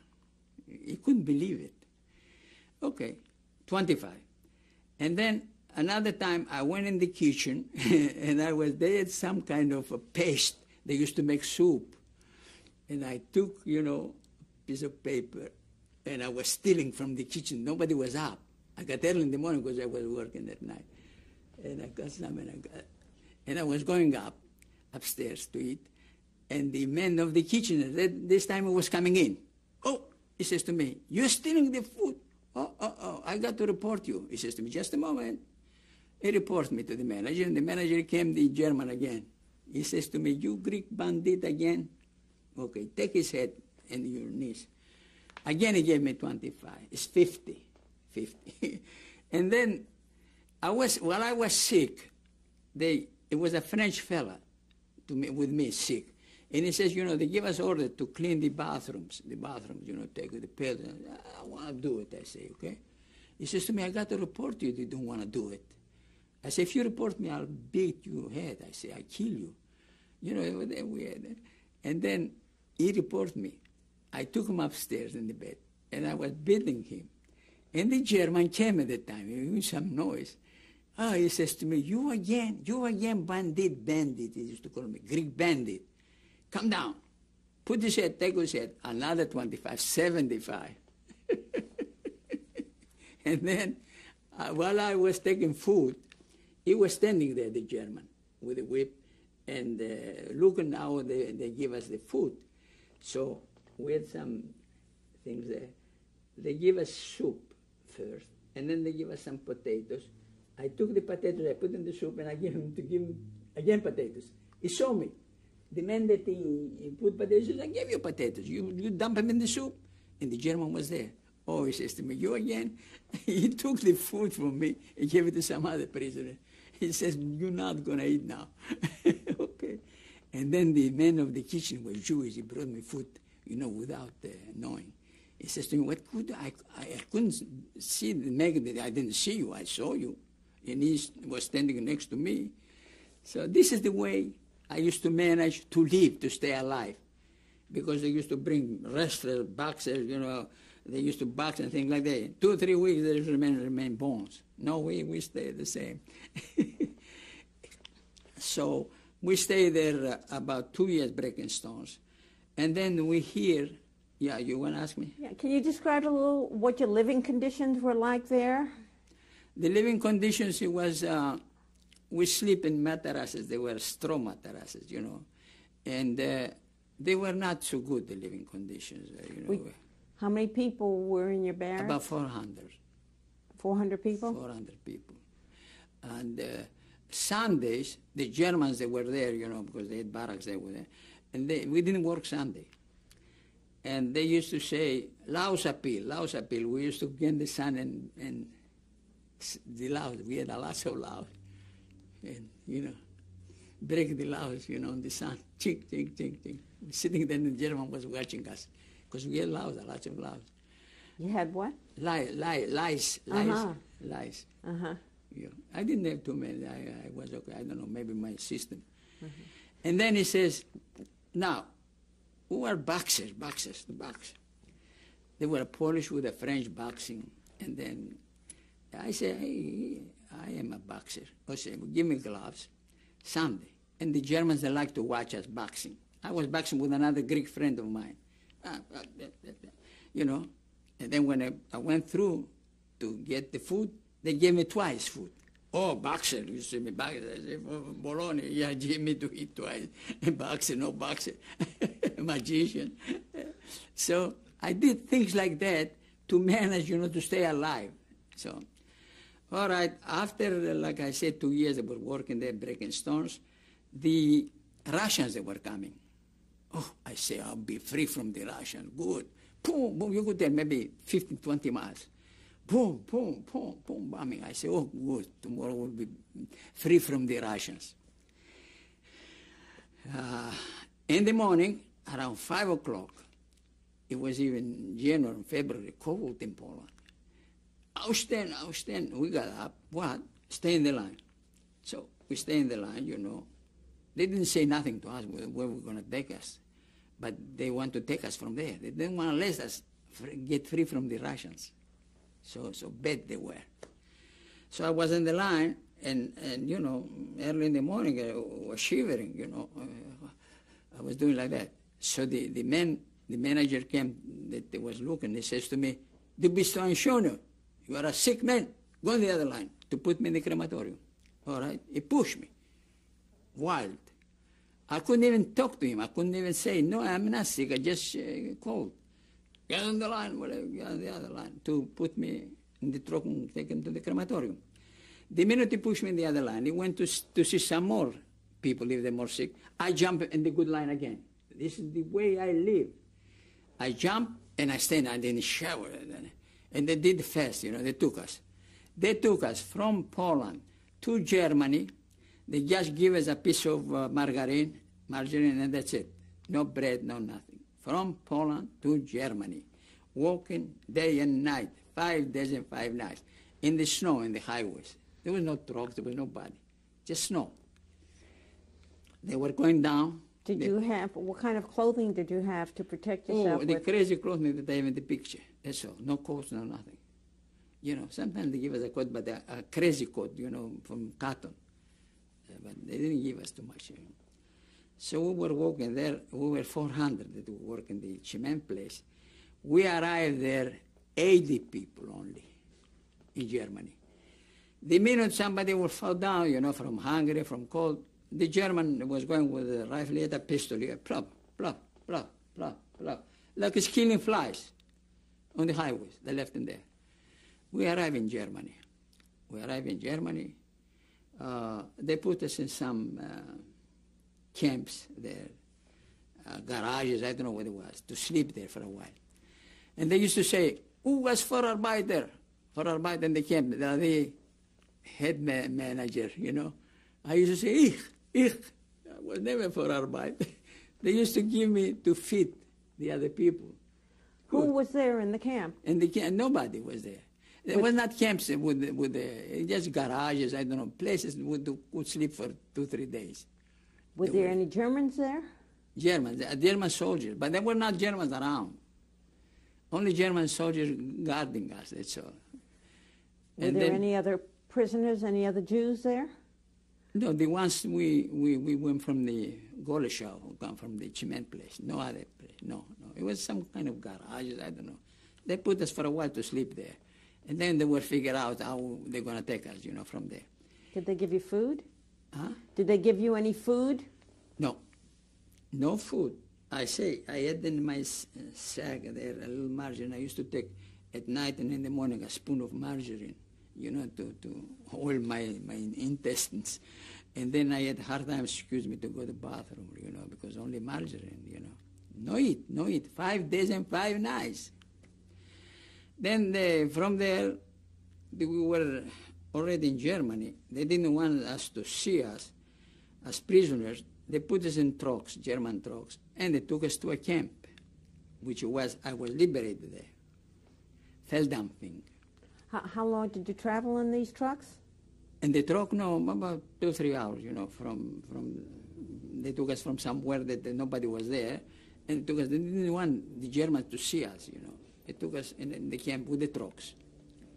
All right, we took in the camp, and I was talking Spanish to my friend. I had a friend with me. He was a little sick. I helped me. And here comes another Greek Jew. He says to me, "Oh, you're talking Spanish? You're from Greece?" "Yeah." I say, what you doing here? He says to me. I said, from where you came? I said, from Poland we came. We were walking, I say. He says, are you hungry? Of course we are hungry, I say. I'll bring you some potatoes, boiled potatoes. A Jewish fella. This person was already in the camp? Yeah, he was already there. But I asked him, I say, what is this camp? And there's so many wires and things like that. What are the people? He says, 2 weeks ago they took 50,000, they kill them all. They put them in the train and they kill them all. 2 weeks ago. Can you imagine if I was 2 weeks before there? They would take me in the train. I was God luck, I don't know, I had luck.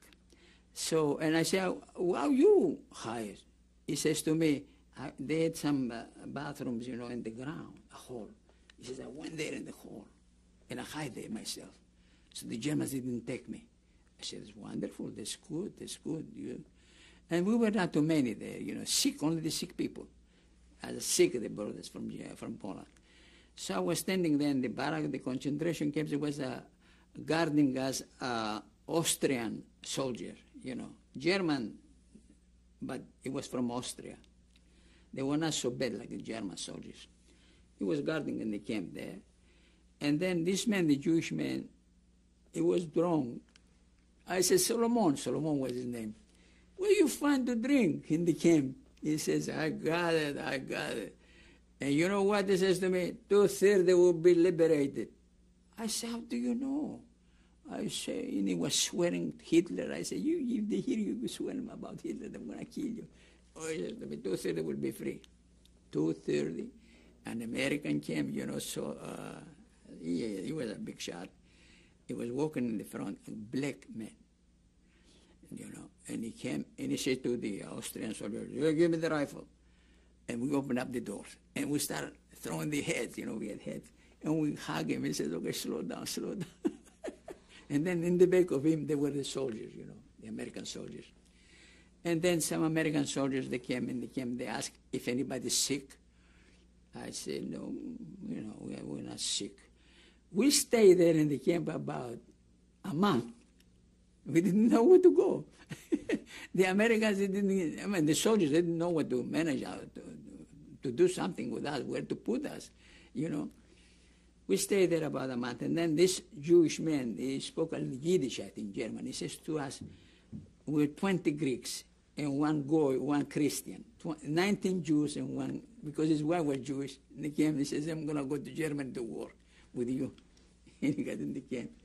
So we were... Did you know this man's name? Thanasis, yeah, Thanasis. Thanasis? Yeah, Thanasis. We used to watch him because he was the only Christian, you know, we were 19 Jews, 20 Jews we were liberated. So we ran in the canteen. The minute he called the German soldier, and he took his rifle and he broke his rifle. We ran, we know in the German canteen where the Germans were, there were food there. We went inside, right away I ran there. I got a sack, and there was a loaf of bread there inside, and margarine. I took it. And then I see another soldier, another prisoner, Russian, from Russia. He had liver. I say, where you got liver? He says to me, I killed the cow. There was a cow there to milk for the German, because no stores around there. And I took the liver. He says, boy, I give you bread. I said, give me liver. He says, okay. I give him some bread and give me liver. I go in the camp there. My friend was sick. He was laying in bed. I say, look, stand up. I say, I got liver. I'm going to fry liver for you. He said, where you find liver? I said, we are free. You know, he couldn't stand up. I said, I got liver. Oh, liver, he says, unbelievable. So there was a stove there. I used to make it nice. I put the stove there with wood, and I fried liver, and we ate liver. And then, just a moment, we went again to the canteen. We got from there macaroni, you know, everything we got from there. We filled up a carriage with 2 horses, and we kept it with us in the camp. Who was in the camp with you? Felddampfing. Yeah, who was in the camp with you? Did the American people stay in the camp? The Americans were around walking on the highway, but, you know. But like I say, they came and they say, if anybody sick, no, we say, no, we are not. For us, 20, we were not sick. So we took the carriage with food And we kept it in the camp, and we used to boil macaroni and eat. Some people, they ate too much and they died because they were hungry. And there were some Russians, I don't know, they say, they went to the train, they had some rubbing alcohol, and they start drinking rubbing alcohol. They died 200 Russians because they saw the alcohol they want to drink. So, but not me, I don't drink nothing. I didn't drink nothing. I ate in a good way, you know, not should get sick and die. And we were there about 20 days, and then this man, this is you know, Jewish, he spoke a little German too. He says, what we're doing here? He was a smart man.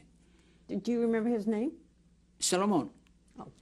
And his daughter married an American, a friend of mine. He came here. He came from Greece. He says, Solomon, what we should do? He says, come on, let's take the horses and the carriage and we'll go to the town. I'm going to ask who is the mayor to give us a house. We went to the town, from the camp. We walk along, nobody bothered us, you know, and we got a convertible German car, yellow, and we were running with the car. We go to gas station, we say, give us gas, we are handling gas, we are prisoners, didn't touch it, money, no money. We used to go around like crazy.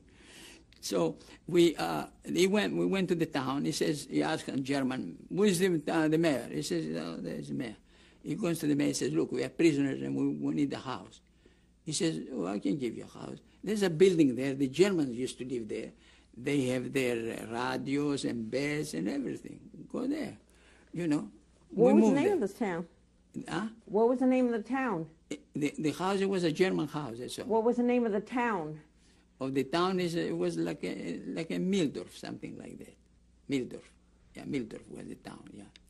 So we went there, we occupied this house, and we started, you know, we had beds from the German beds and radios and everything, but we didn't have food. One day comes an American man, soldier, and he had here in his thing, Greek. He says, you Greeks? He says, yeah, we were talking Greek. Oh, he says, boy, do you need anything?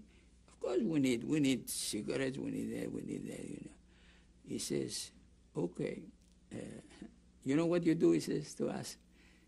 It was a canteen for the Americans to eat the products. At night, he says, come and steal something, and I'm going to say that I didn't see you. I'm going to guard there. At the time I'm guarding, steal something. Well, we stole some stuff there. And we were eating. And then this man, the Greek Jew, that he was smart, he spoke a little German, he says to this American, you know what?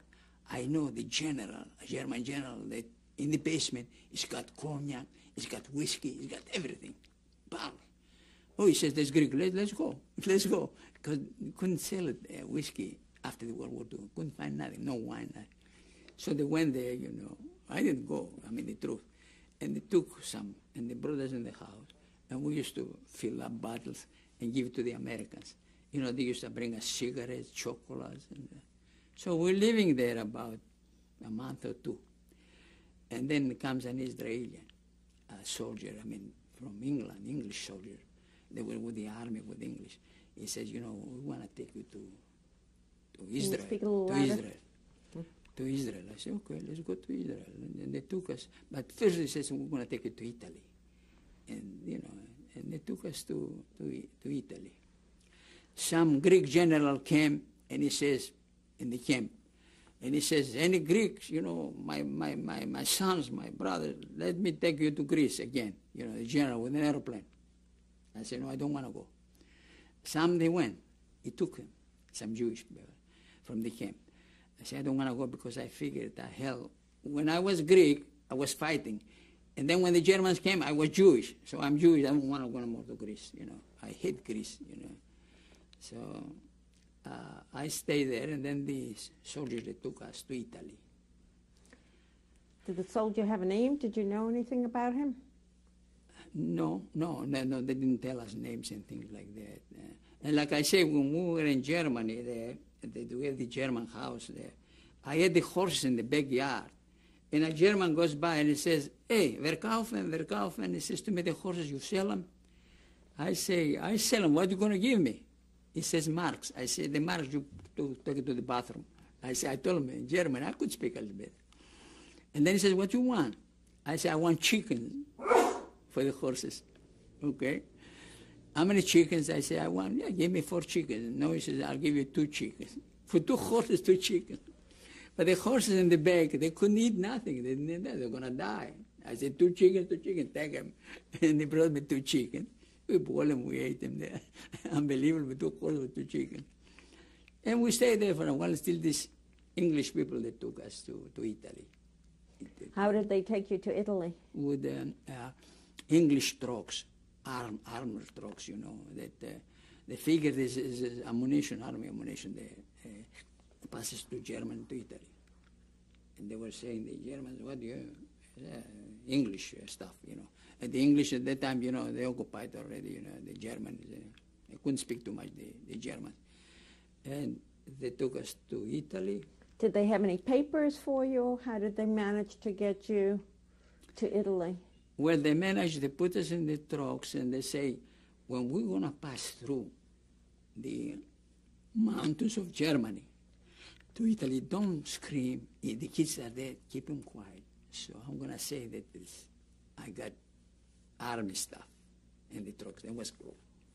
We'll pass through. And don't say anything. We're going to pass you to Italy. And they pass us to Italy. So you were taken illegally in. And the Italians, they just managed the Jews that, you know, they should accept us, you know, the American Jews, accept the refugees. Even, like I say again, the Italians didn't have nothing to eat at the time. Nothing. You know, after World War II, 1945, nothing. You know, they were poor. I mean, nothing. You know, it was destroyed from the war.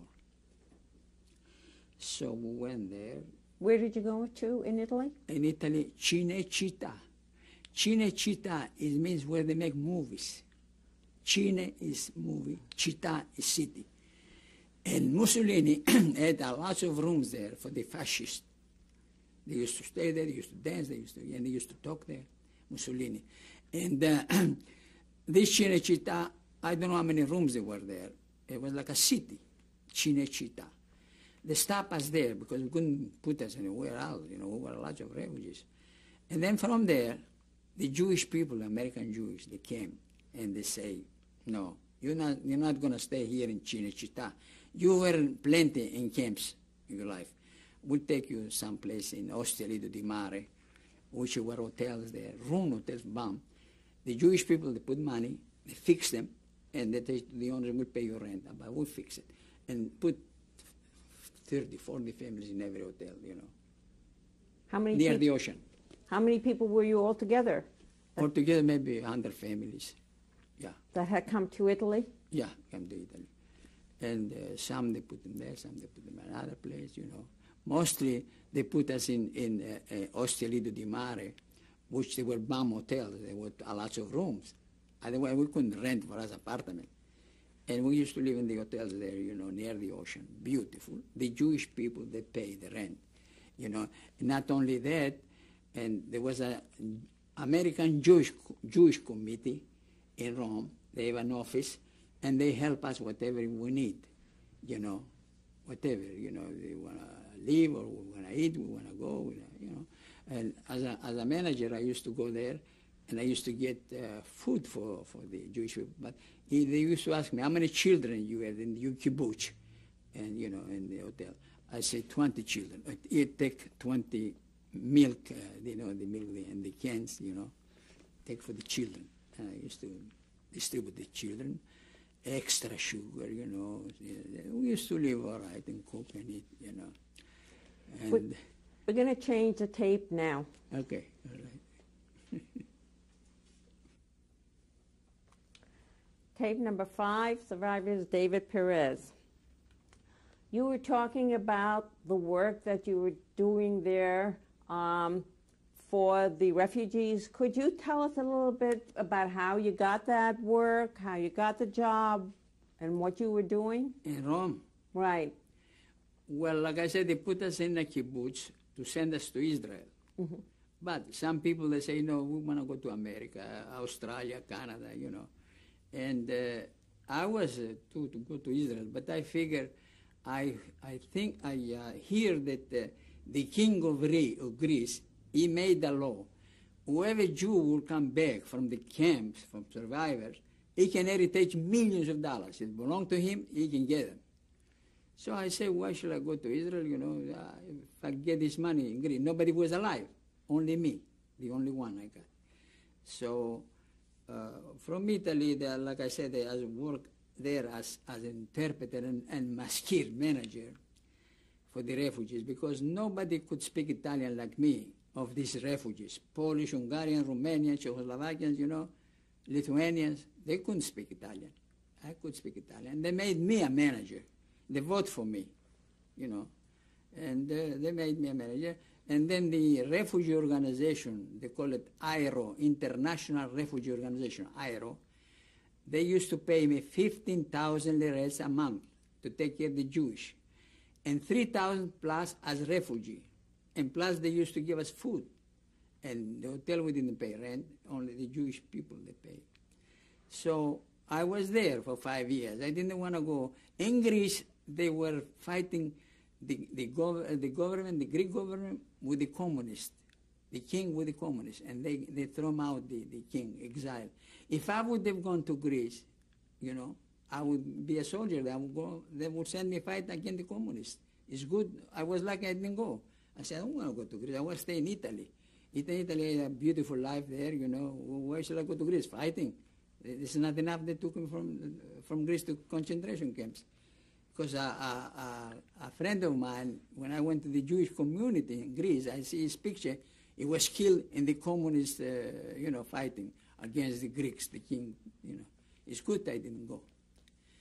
So I was there a maskir, and then when everybody left, all the refugees, the refugee organization, they used to pay me 15,000. They used to say to me, Mr. Perez, now you gotta go too, because there's no more refugees. We cannot pay you if there's no more refugees.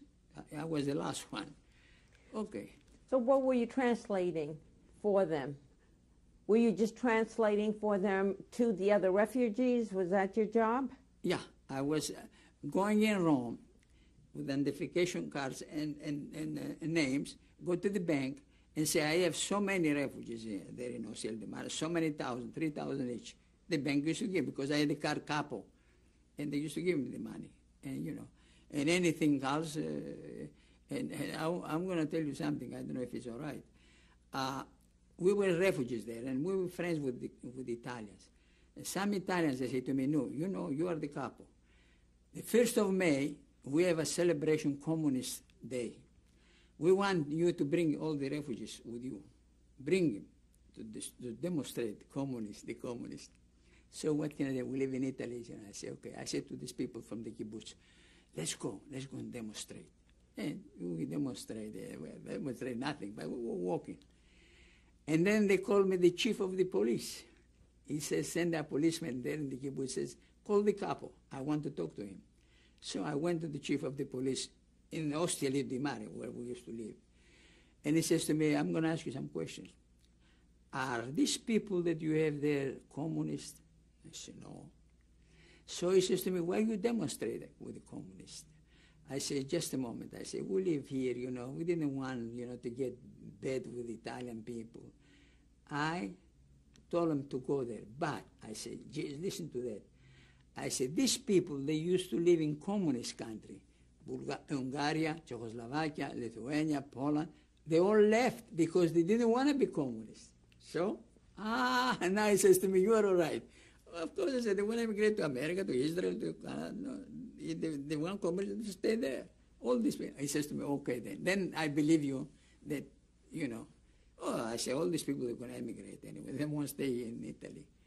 So, like I said, I was managing for them, making passports sometimes, you know, go in the town, the city hall, and Megan, she wants to go to Canada, he wants to go to Australia, you know, make papers, passports, and everything. I used to help them a lot because, like I say, I was speaking perfect Italian. When I was living in Rome, the Ostia di Mare, where I was in the ocean, I said, give me my last haircut here in Italy. He said to me, why?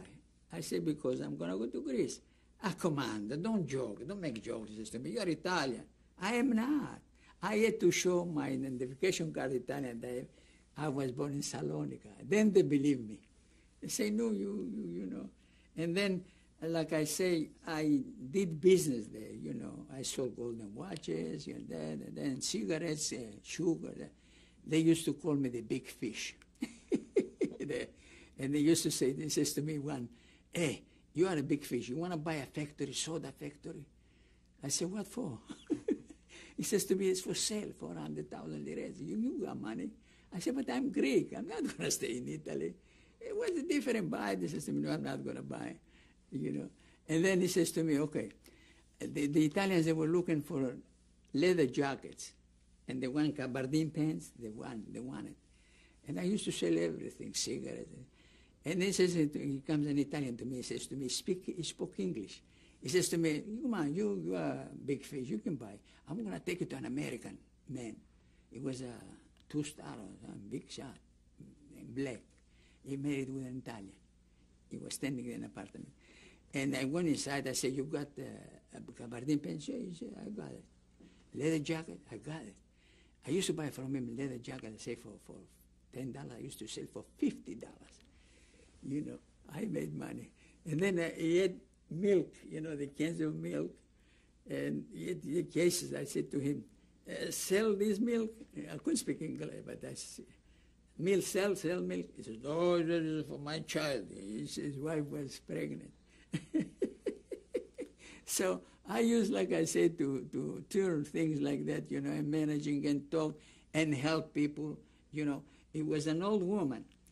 She was a real estate woman. She used to rent rooms in Austria there. Like she used to walk the poor woman with the fed food, you know, and she was fed too. No cars, you know. She used to come back and she used to live in a basement. She had 3 children. I said, "Signora," I had the picture with her daughter. "Signora Elvira," I used to say, "did you rent today a room or apartment?" "No," he says to me, "Davide," they used to call me Davide. "No spaghetti today, no spaghetti." I say, "Just a moment. How much is a kilo of spaghetti and tomatoes?" And then I used to put in give. She used to, "God bless you. Dio te benediga," I used to say. You know, she used to left in. And because she couldn't figure that I would give her money to eat, and her husband was on strike, didn't work. I find her husband in Rome. I say, "Just a moment." I say, "You have 3 children. Why are you working in Rome here? Why you don't work?" You know, they didn't mind when I was talking. I was talking good. He says to me, he didn't say to me, "Mind your own business." He says to me, "Davide, I'm going to tell you, my company has a strike. What can I do? Shall I go and steal? They're going to put me in jail. That's why I cannot feed my children." There was no welfare there, you know. If she didn't go buy spaghetti, they would die, you know. I mean, it was so bad. And then I used to sell dresses for America. They used to send us for America. The Jewish people, "This is too big." I used to buy them for $1 a piece, 50 cents a piece, dresses. I used to take it to a place where there was all the fishermen, they live in a section. And my friend lived there. And they used to say, "The Greco is here, the Greco." Greco, they used to call me. He got dresses and they needed, they wanted. So they come to their house and they were putting, you know. It was a beautiful young girl, maybe 14, 15. Lovely. So she put that dress, she says, "I love it, but I don't have no money." I said, "Take it and go, don't worry." Oh, he says to me, "Thank you very much." Things like that I used to do. That's why they love it, the Italian. And then one day I was in Florence. I live in Florence too. They sent me in Florence with the kibbutz, where the Castel Gandolfo, where the Pope goes there for vacation. It was in the mountain. It was like an hotel from a Jewish man. He gave it to us, maybe 50, 60 rooms, you know, up in the mountain. And this man, he left to go to Israel. So we were there, and we used to come up and down, and I used to be the manager there too. And then from there, they say, "Oh, we'll take you again to Rome," you know. They took us again to Rome, and we stay in Rome. But like I say, when I was in Florence, they came my friends, 2 friends. One was separated and was married with a woman. I used to go there in together. I give him a little money for wine. They came there, Davide, we need you. I said, why you came in Florence to find me? We need you. Why you need me? He says, you know what? We grabbed a piece of land from the priest of Italy. The priest, he was exiled, and we grabbed a piece of land, and we want to build. We don't have the money. No bank didn't give me money. I say, one was a builder, bricklayer, and the other was a butcher. So I say, so what do you want? He says, you give us some money to build a house. I said, what do you think, I'm so rich to give you money to build a house? The bank didn't give me a penny at that time, after World War II. How much you want? I gave him the money, you know. I gave him the money where they asked, I don't know, I mean, $500,000 lires. I had dollars, you know, I gave it to them.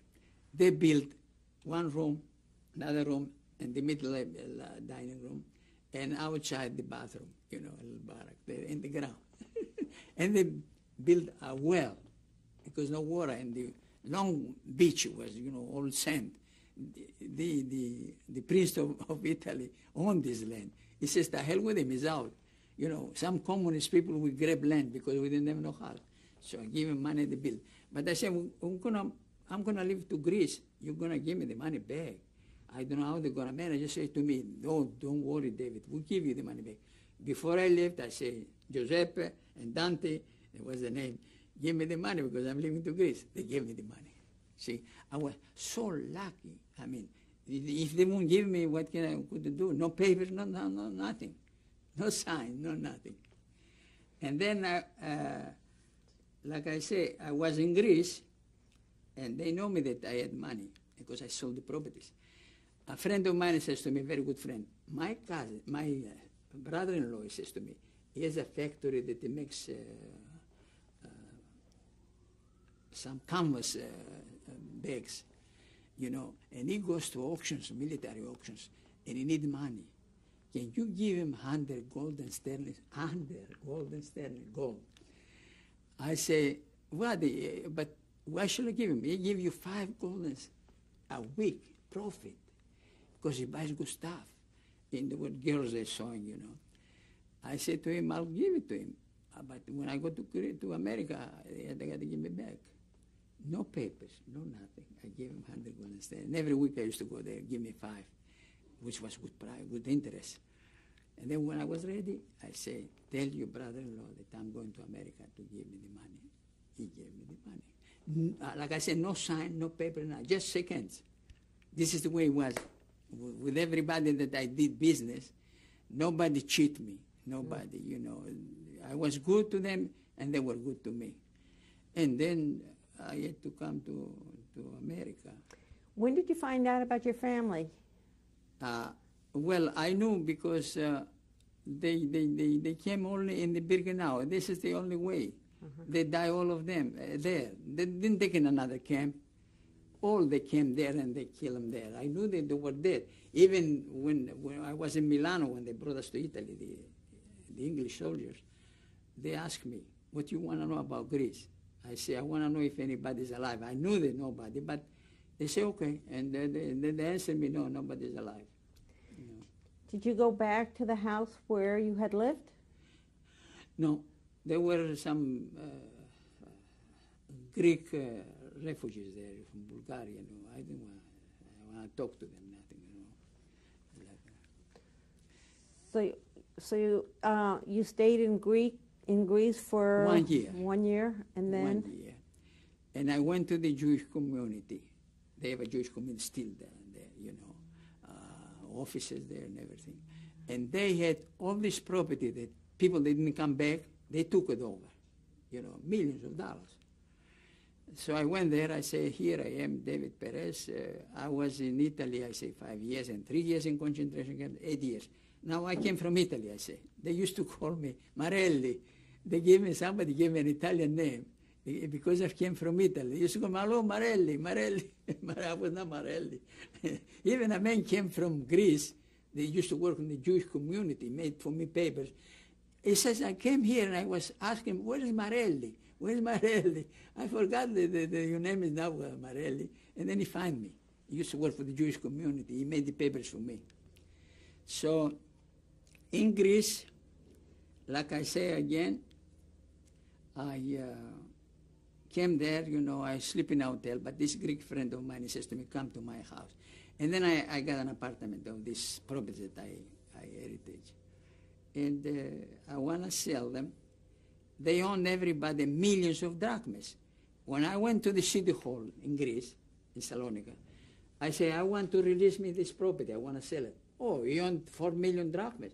You own 3 million drachmas. If you don't pay the money, they said to me, we will release it to you to sell it. I said, well, what can I do? I mean, we were refugees. We don't care, he said to me. You got to pay first. And I had to pay so many millions to give me the release from the city hall to be able to sell it. They didn't care if I was in concentration camp. They said, no. In the Greek laws, this is the way. I had to pay and sell it. I sold it very, very cheap. But I wanted to come to America. I didn't want. And the American consulate, he asked the interpreter, ask him if he has any property here. He shouldn't go to America and wash dishes. Tell him. I said, no property. I don't have no property. The name was Pardo, my uncle's name, not Perez. They came to the neighborhood where the house was. He asked some friends of mine, Jewish people, is this Perez has property around here? I told them, say no. We could have come from the consul. And then I went back again, and he says, the American consulate, okay, if he doesn't have nothing, I say, I lost everything. I remain just naked. Okay, give him the okay. And when we say, he says okay, the consul said okay. Oh, beautiful. The okay was so wonderful, this word okay. He gave me the okay, and I had to leave Greece and get only $50 out, that's all, allowed the Greek government.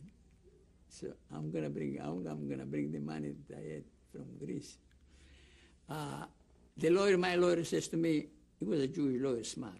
He says to me, I can give you the money in America. I can manage you should get in America the money, but I didn't trust him. I didn't trust him because I cannot complain. If they doesn't give me, they're going to go to Greece and say, I have property. So, but I managed to hide the money so way that they didn't find it.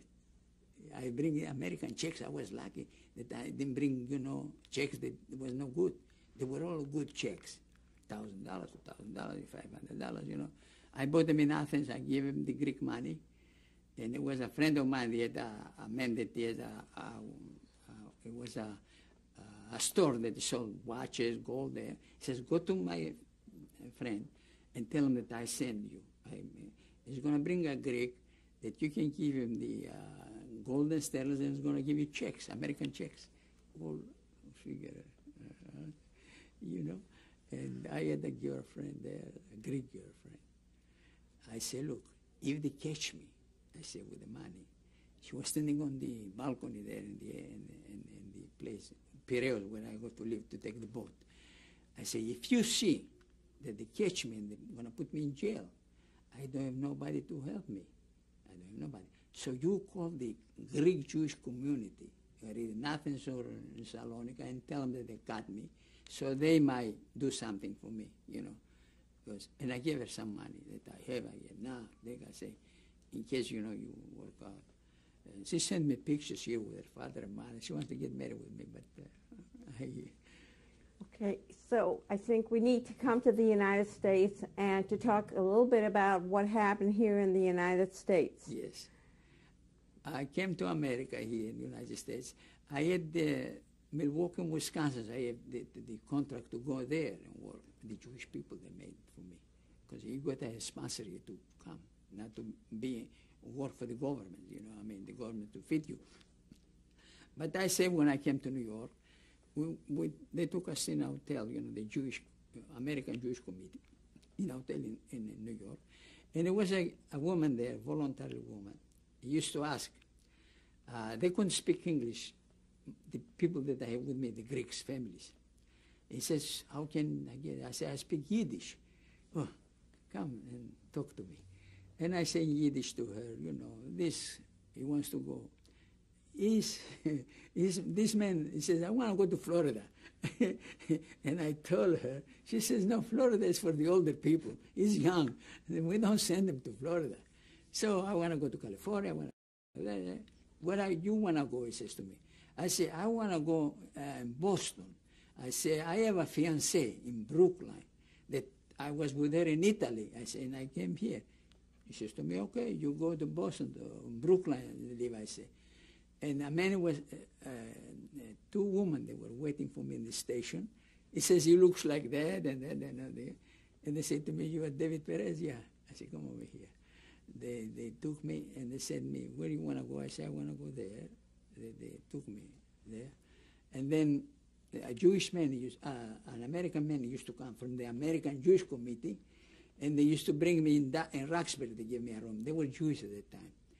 He says, here, and this is for newspaper, this is for that, this is to eat, this is to pay there, and they used to give me the money, from the American Jewish Committee. The only thing they didn't pay me the ticket. They used to pay the tickets for the airplane, for the boat, for the Jewish people that didn't have the money in Greece. But I had heritage, and the Jewish community knew, and I told the American people, oh, he's got the money to pay the ticket. Oh, I paid the ticket. I didn't say that. So, and I came here to this girl that I had there. From Italy, I was with her 5 years, and then she came here in Brooklyn. She had an auntie, an uncle. And they still live there in Brooklyn, College Street, Verda Street.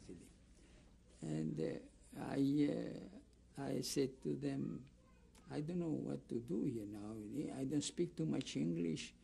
And I had a beautiful life in Italy and beautiful life in Greece. And here, it's a little dark for me, I say, but I'm going to stay here. I had courage. Then I went to a pharmacy. I used to live in College Street. The pharmacist was Jewish, Kaplan. Oh, I used to talk to him. He knew that I was from Greece. He says, you're a Greek Jew. We were in concentration camps. And then I say, I would like, I say, to have a job, and I don't know how to speak English. He says to me, okay, what is your name? I live here, near there. I used to live the pharmacy. And one day, one man, he came, and he says, an American man, he was a lawyer.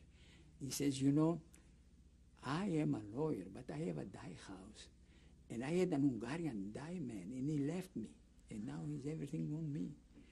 Oh, boy, I don't know what to do. He says, you know what? A Greek man I know that came from Greece is a dyer. Yeah, give me the phone.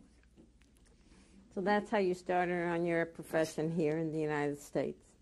I was a manager in the dye house. I built the dye house since I took manager. I built machine there, And then he died. So they sold the place. And I started working in real estate, selling houses, buying houses, This is the way I turned out. And I was happy in America, and I still am very happy in America. And I say always, God bless America, When did you get married? I got married about 30 years ago. I don't even remember. In May I got married, in May. How did you meet your wife? I met in a Greek dance, in a Greek dance, and I was awaiting something, and he started dancing, and I was a good dancer, And I met her. I had my passport to go to Greece 2 weeks before I met her. I had a passport international. I made it here to go to Italy, buy a Fiat in Italy, and go to Greece with a Fiat. When I left Italy, $600 was a Fiat in the window in 1950. $600. So, and like I say, I'm going to go to Italy, buy a Fiat, and run. I had the license, international license, because I speak Italian, French. Then I met my wife. I talked to her. I had 2 girls here in America for 7 years. One was Jewish from Greece, that I met her in Rome, and then she came here. She was working for EM Law movies, in the office. And the other one was from Lithuania, that she was here, 7 years with both I used to go. But then when I was married, now with one, now with the other. I want to go to Greece to get married, because they didn't fit with me. One, she says, I don't like to cook. I don't like to cook. You don't like to cook? I say, we have children, we can take them to the restaurant. So, okay. And the other one, he was only on the phone, business. I say, I'm a different man, I say. I want to live. I want to go to nightclubs, to have a good time. You stay on the phone day and night, what's going to win from your life? So you met your wife. So you met your wife, and could you briefly tell us, what happened after that? Yeah, I told her that I had two girlfriends, but I didn't care, and I was ready to go to Greece. But I say, what can I see? I say, this is the one I want. Your brains is good for me. I mean, you have good brains. The way she was talking to me, I say, this is the one, smart, good, I mean, she's a genius anyway. In Chatham, they call her a genius. What she does, she makes drape. This is the oldest drape. She needs, she cooks good. So it was good for me. Yeah. And how many children did you have? 2. Could you tell us briefly how the Holocaust affected the way you raised your family? Holocaust, it doesn't affected me nothing at all. I mean, some people, they say, maybe you were there, you were nervous. And no. This passed. I say, with the wind. I'm a different man. I built a swimming pool here. I used to swim my children, send them to good school, have a good time. A lot of friends I had. They used to come here, we make parties downstairs. Every 5th of May, they was liberated. I used to make my birthday. My birthday was in January, but I used to say, when I'm going to leave from the Germans, I'm going to celebrate the day that I was liberated, the 5th of May. Every year we used to make a party downstairs, make 50 or 60 people together, have a good time. Because I was saying that I'm not going to celebrate my birthday. I'm going to celebrate the day we are liberated from these criminals, And always I was saying, God, let me live to see the end of these Germans. Because what they were doing, it was unbelievable. And God helped me, and I saw the end of the Germans, Even when I was in Germany about 2 months, I never went to a German house. I never spoke to a German. I never spoke to a German girl. No. When Italy, I was going to Italian houses, have girlfriends, and saying, they're not German. Well, thank you. You're welcome. Made in Greece. And this picture, they kept it, some Greeks, when I went after the war back, they gave it to me. What is her name? Because Jeanette Perez. Like I said, when I came out from the camp, I didn't have even one picture, nothing from Greece. Just the only one Greek family that they kept it for me. I gave it to her and they kept it. Who is with her? Huh? Who is with her? Well, there was the grandchild, my father's sister child. And she was born in Israel. And she came, to Greece, and they took her, they burned her in the camps. And again, can you repeat that she is your sister? Can you say that again? This is my sister.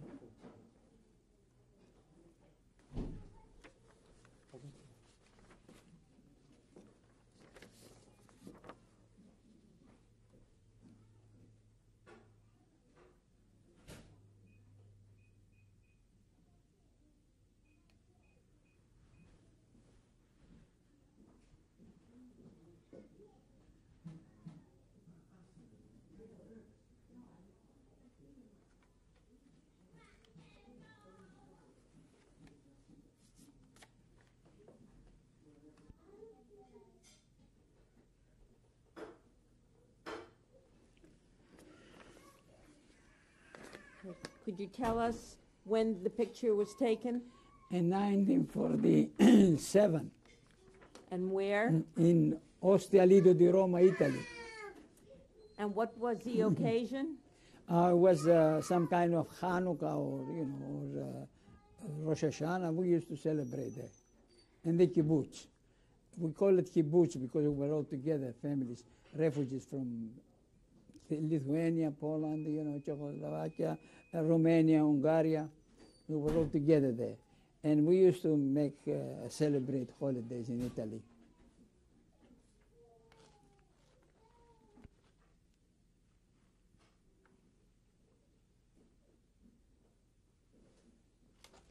Now this picture is me and my girlfriend that I have in Rome. I was walking there in Rome with her. Her name is Rivka Bashitsky. And her father was in camps too, and her mother and her sister. They were in camps. And they were in Italy with me. They stayed with me about 3-4 years in Italy, and then they immigrated to America in Brooklyn here. Well, yeah, this was about 1947 or something in Rome. No, don't move that.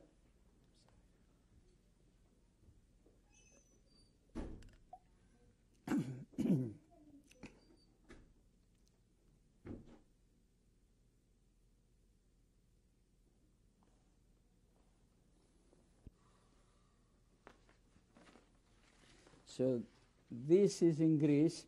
There are some Greek friends of mine that we were young together in the same neighborhood. And when they saw me, they say, let's take a picture together, go to a restaurant or something. That was in 1951. And where are you in the picture? I should be there, I cannot see now. No, this was 1969. I went there with my kids.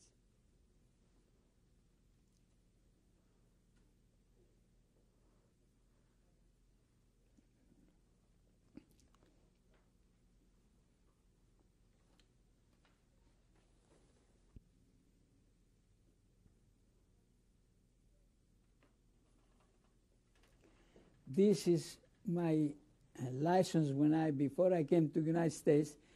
I made a license to drive a car. And I thought, it's going to be all right in the United States? Yes, they say to me. The man that teach me to drive. He says, when you go to America, you show them you got a license, Greek license. But it was not available here. When I came here, they told me, you got to have an American license. You cannot drive a car with this license. And I just managed to get American license, and that's it. I drove a car. After 7 months, then when I came in America, I went for my license and I got it. 7 months I was in this country. And I spent so much money in Greece to put stamps and things like that. There was nothing. The man of the school, auto school, says to me, throw in the garbage now. I say, what do you mean? I mean, yeah.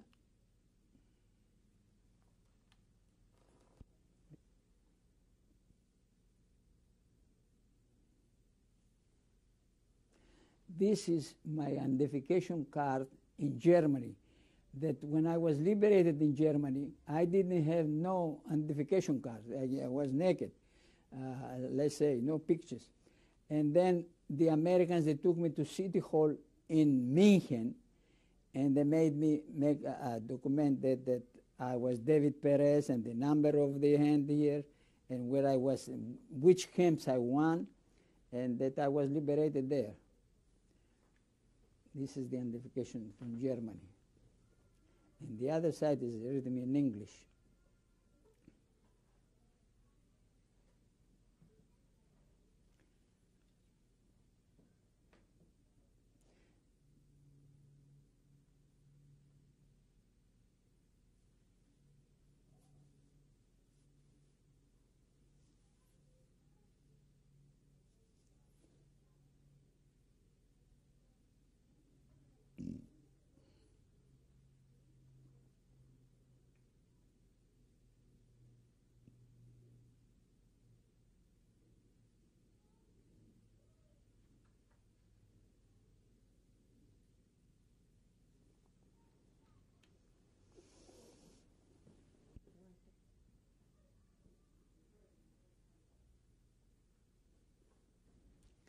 This is me and my wife when we got married. We got married here in Newton, and we got married by justice of peace. The mayor of Newton married us there. We went to my friend's house. He had a big house, and we got married there. and we still keep going. Yeah. What year? What year? That's the point. I don't remember. I asked my wife. She would tell me. My wife remembers better than me. Φόφη, ποια χρονολογία παντρευτήκαμε?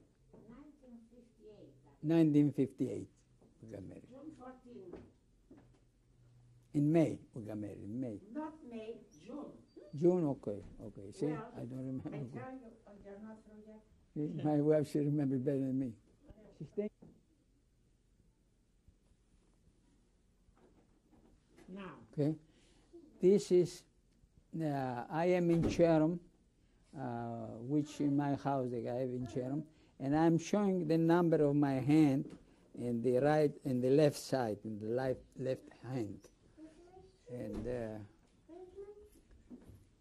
this is the way. What number is it? Say the number. 113, 226 is the number of my arm there. The Germans did it to me in Birkenau when I was there the first night. When was the picture taken? This picture taken maybe a year ago or something.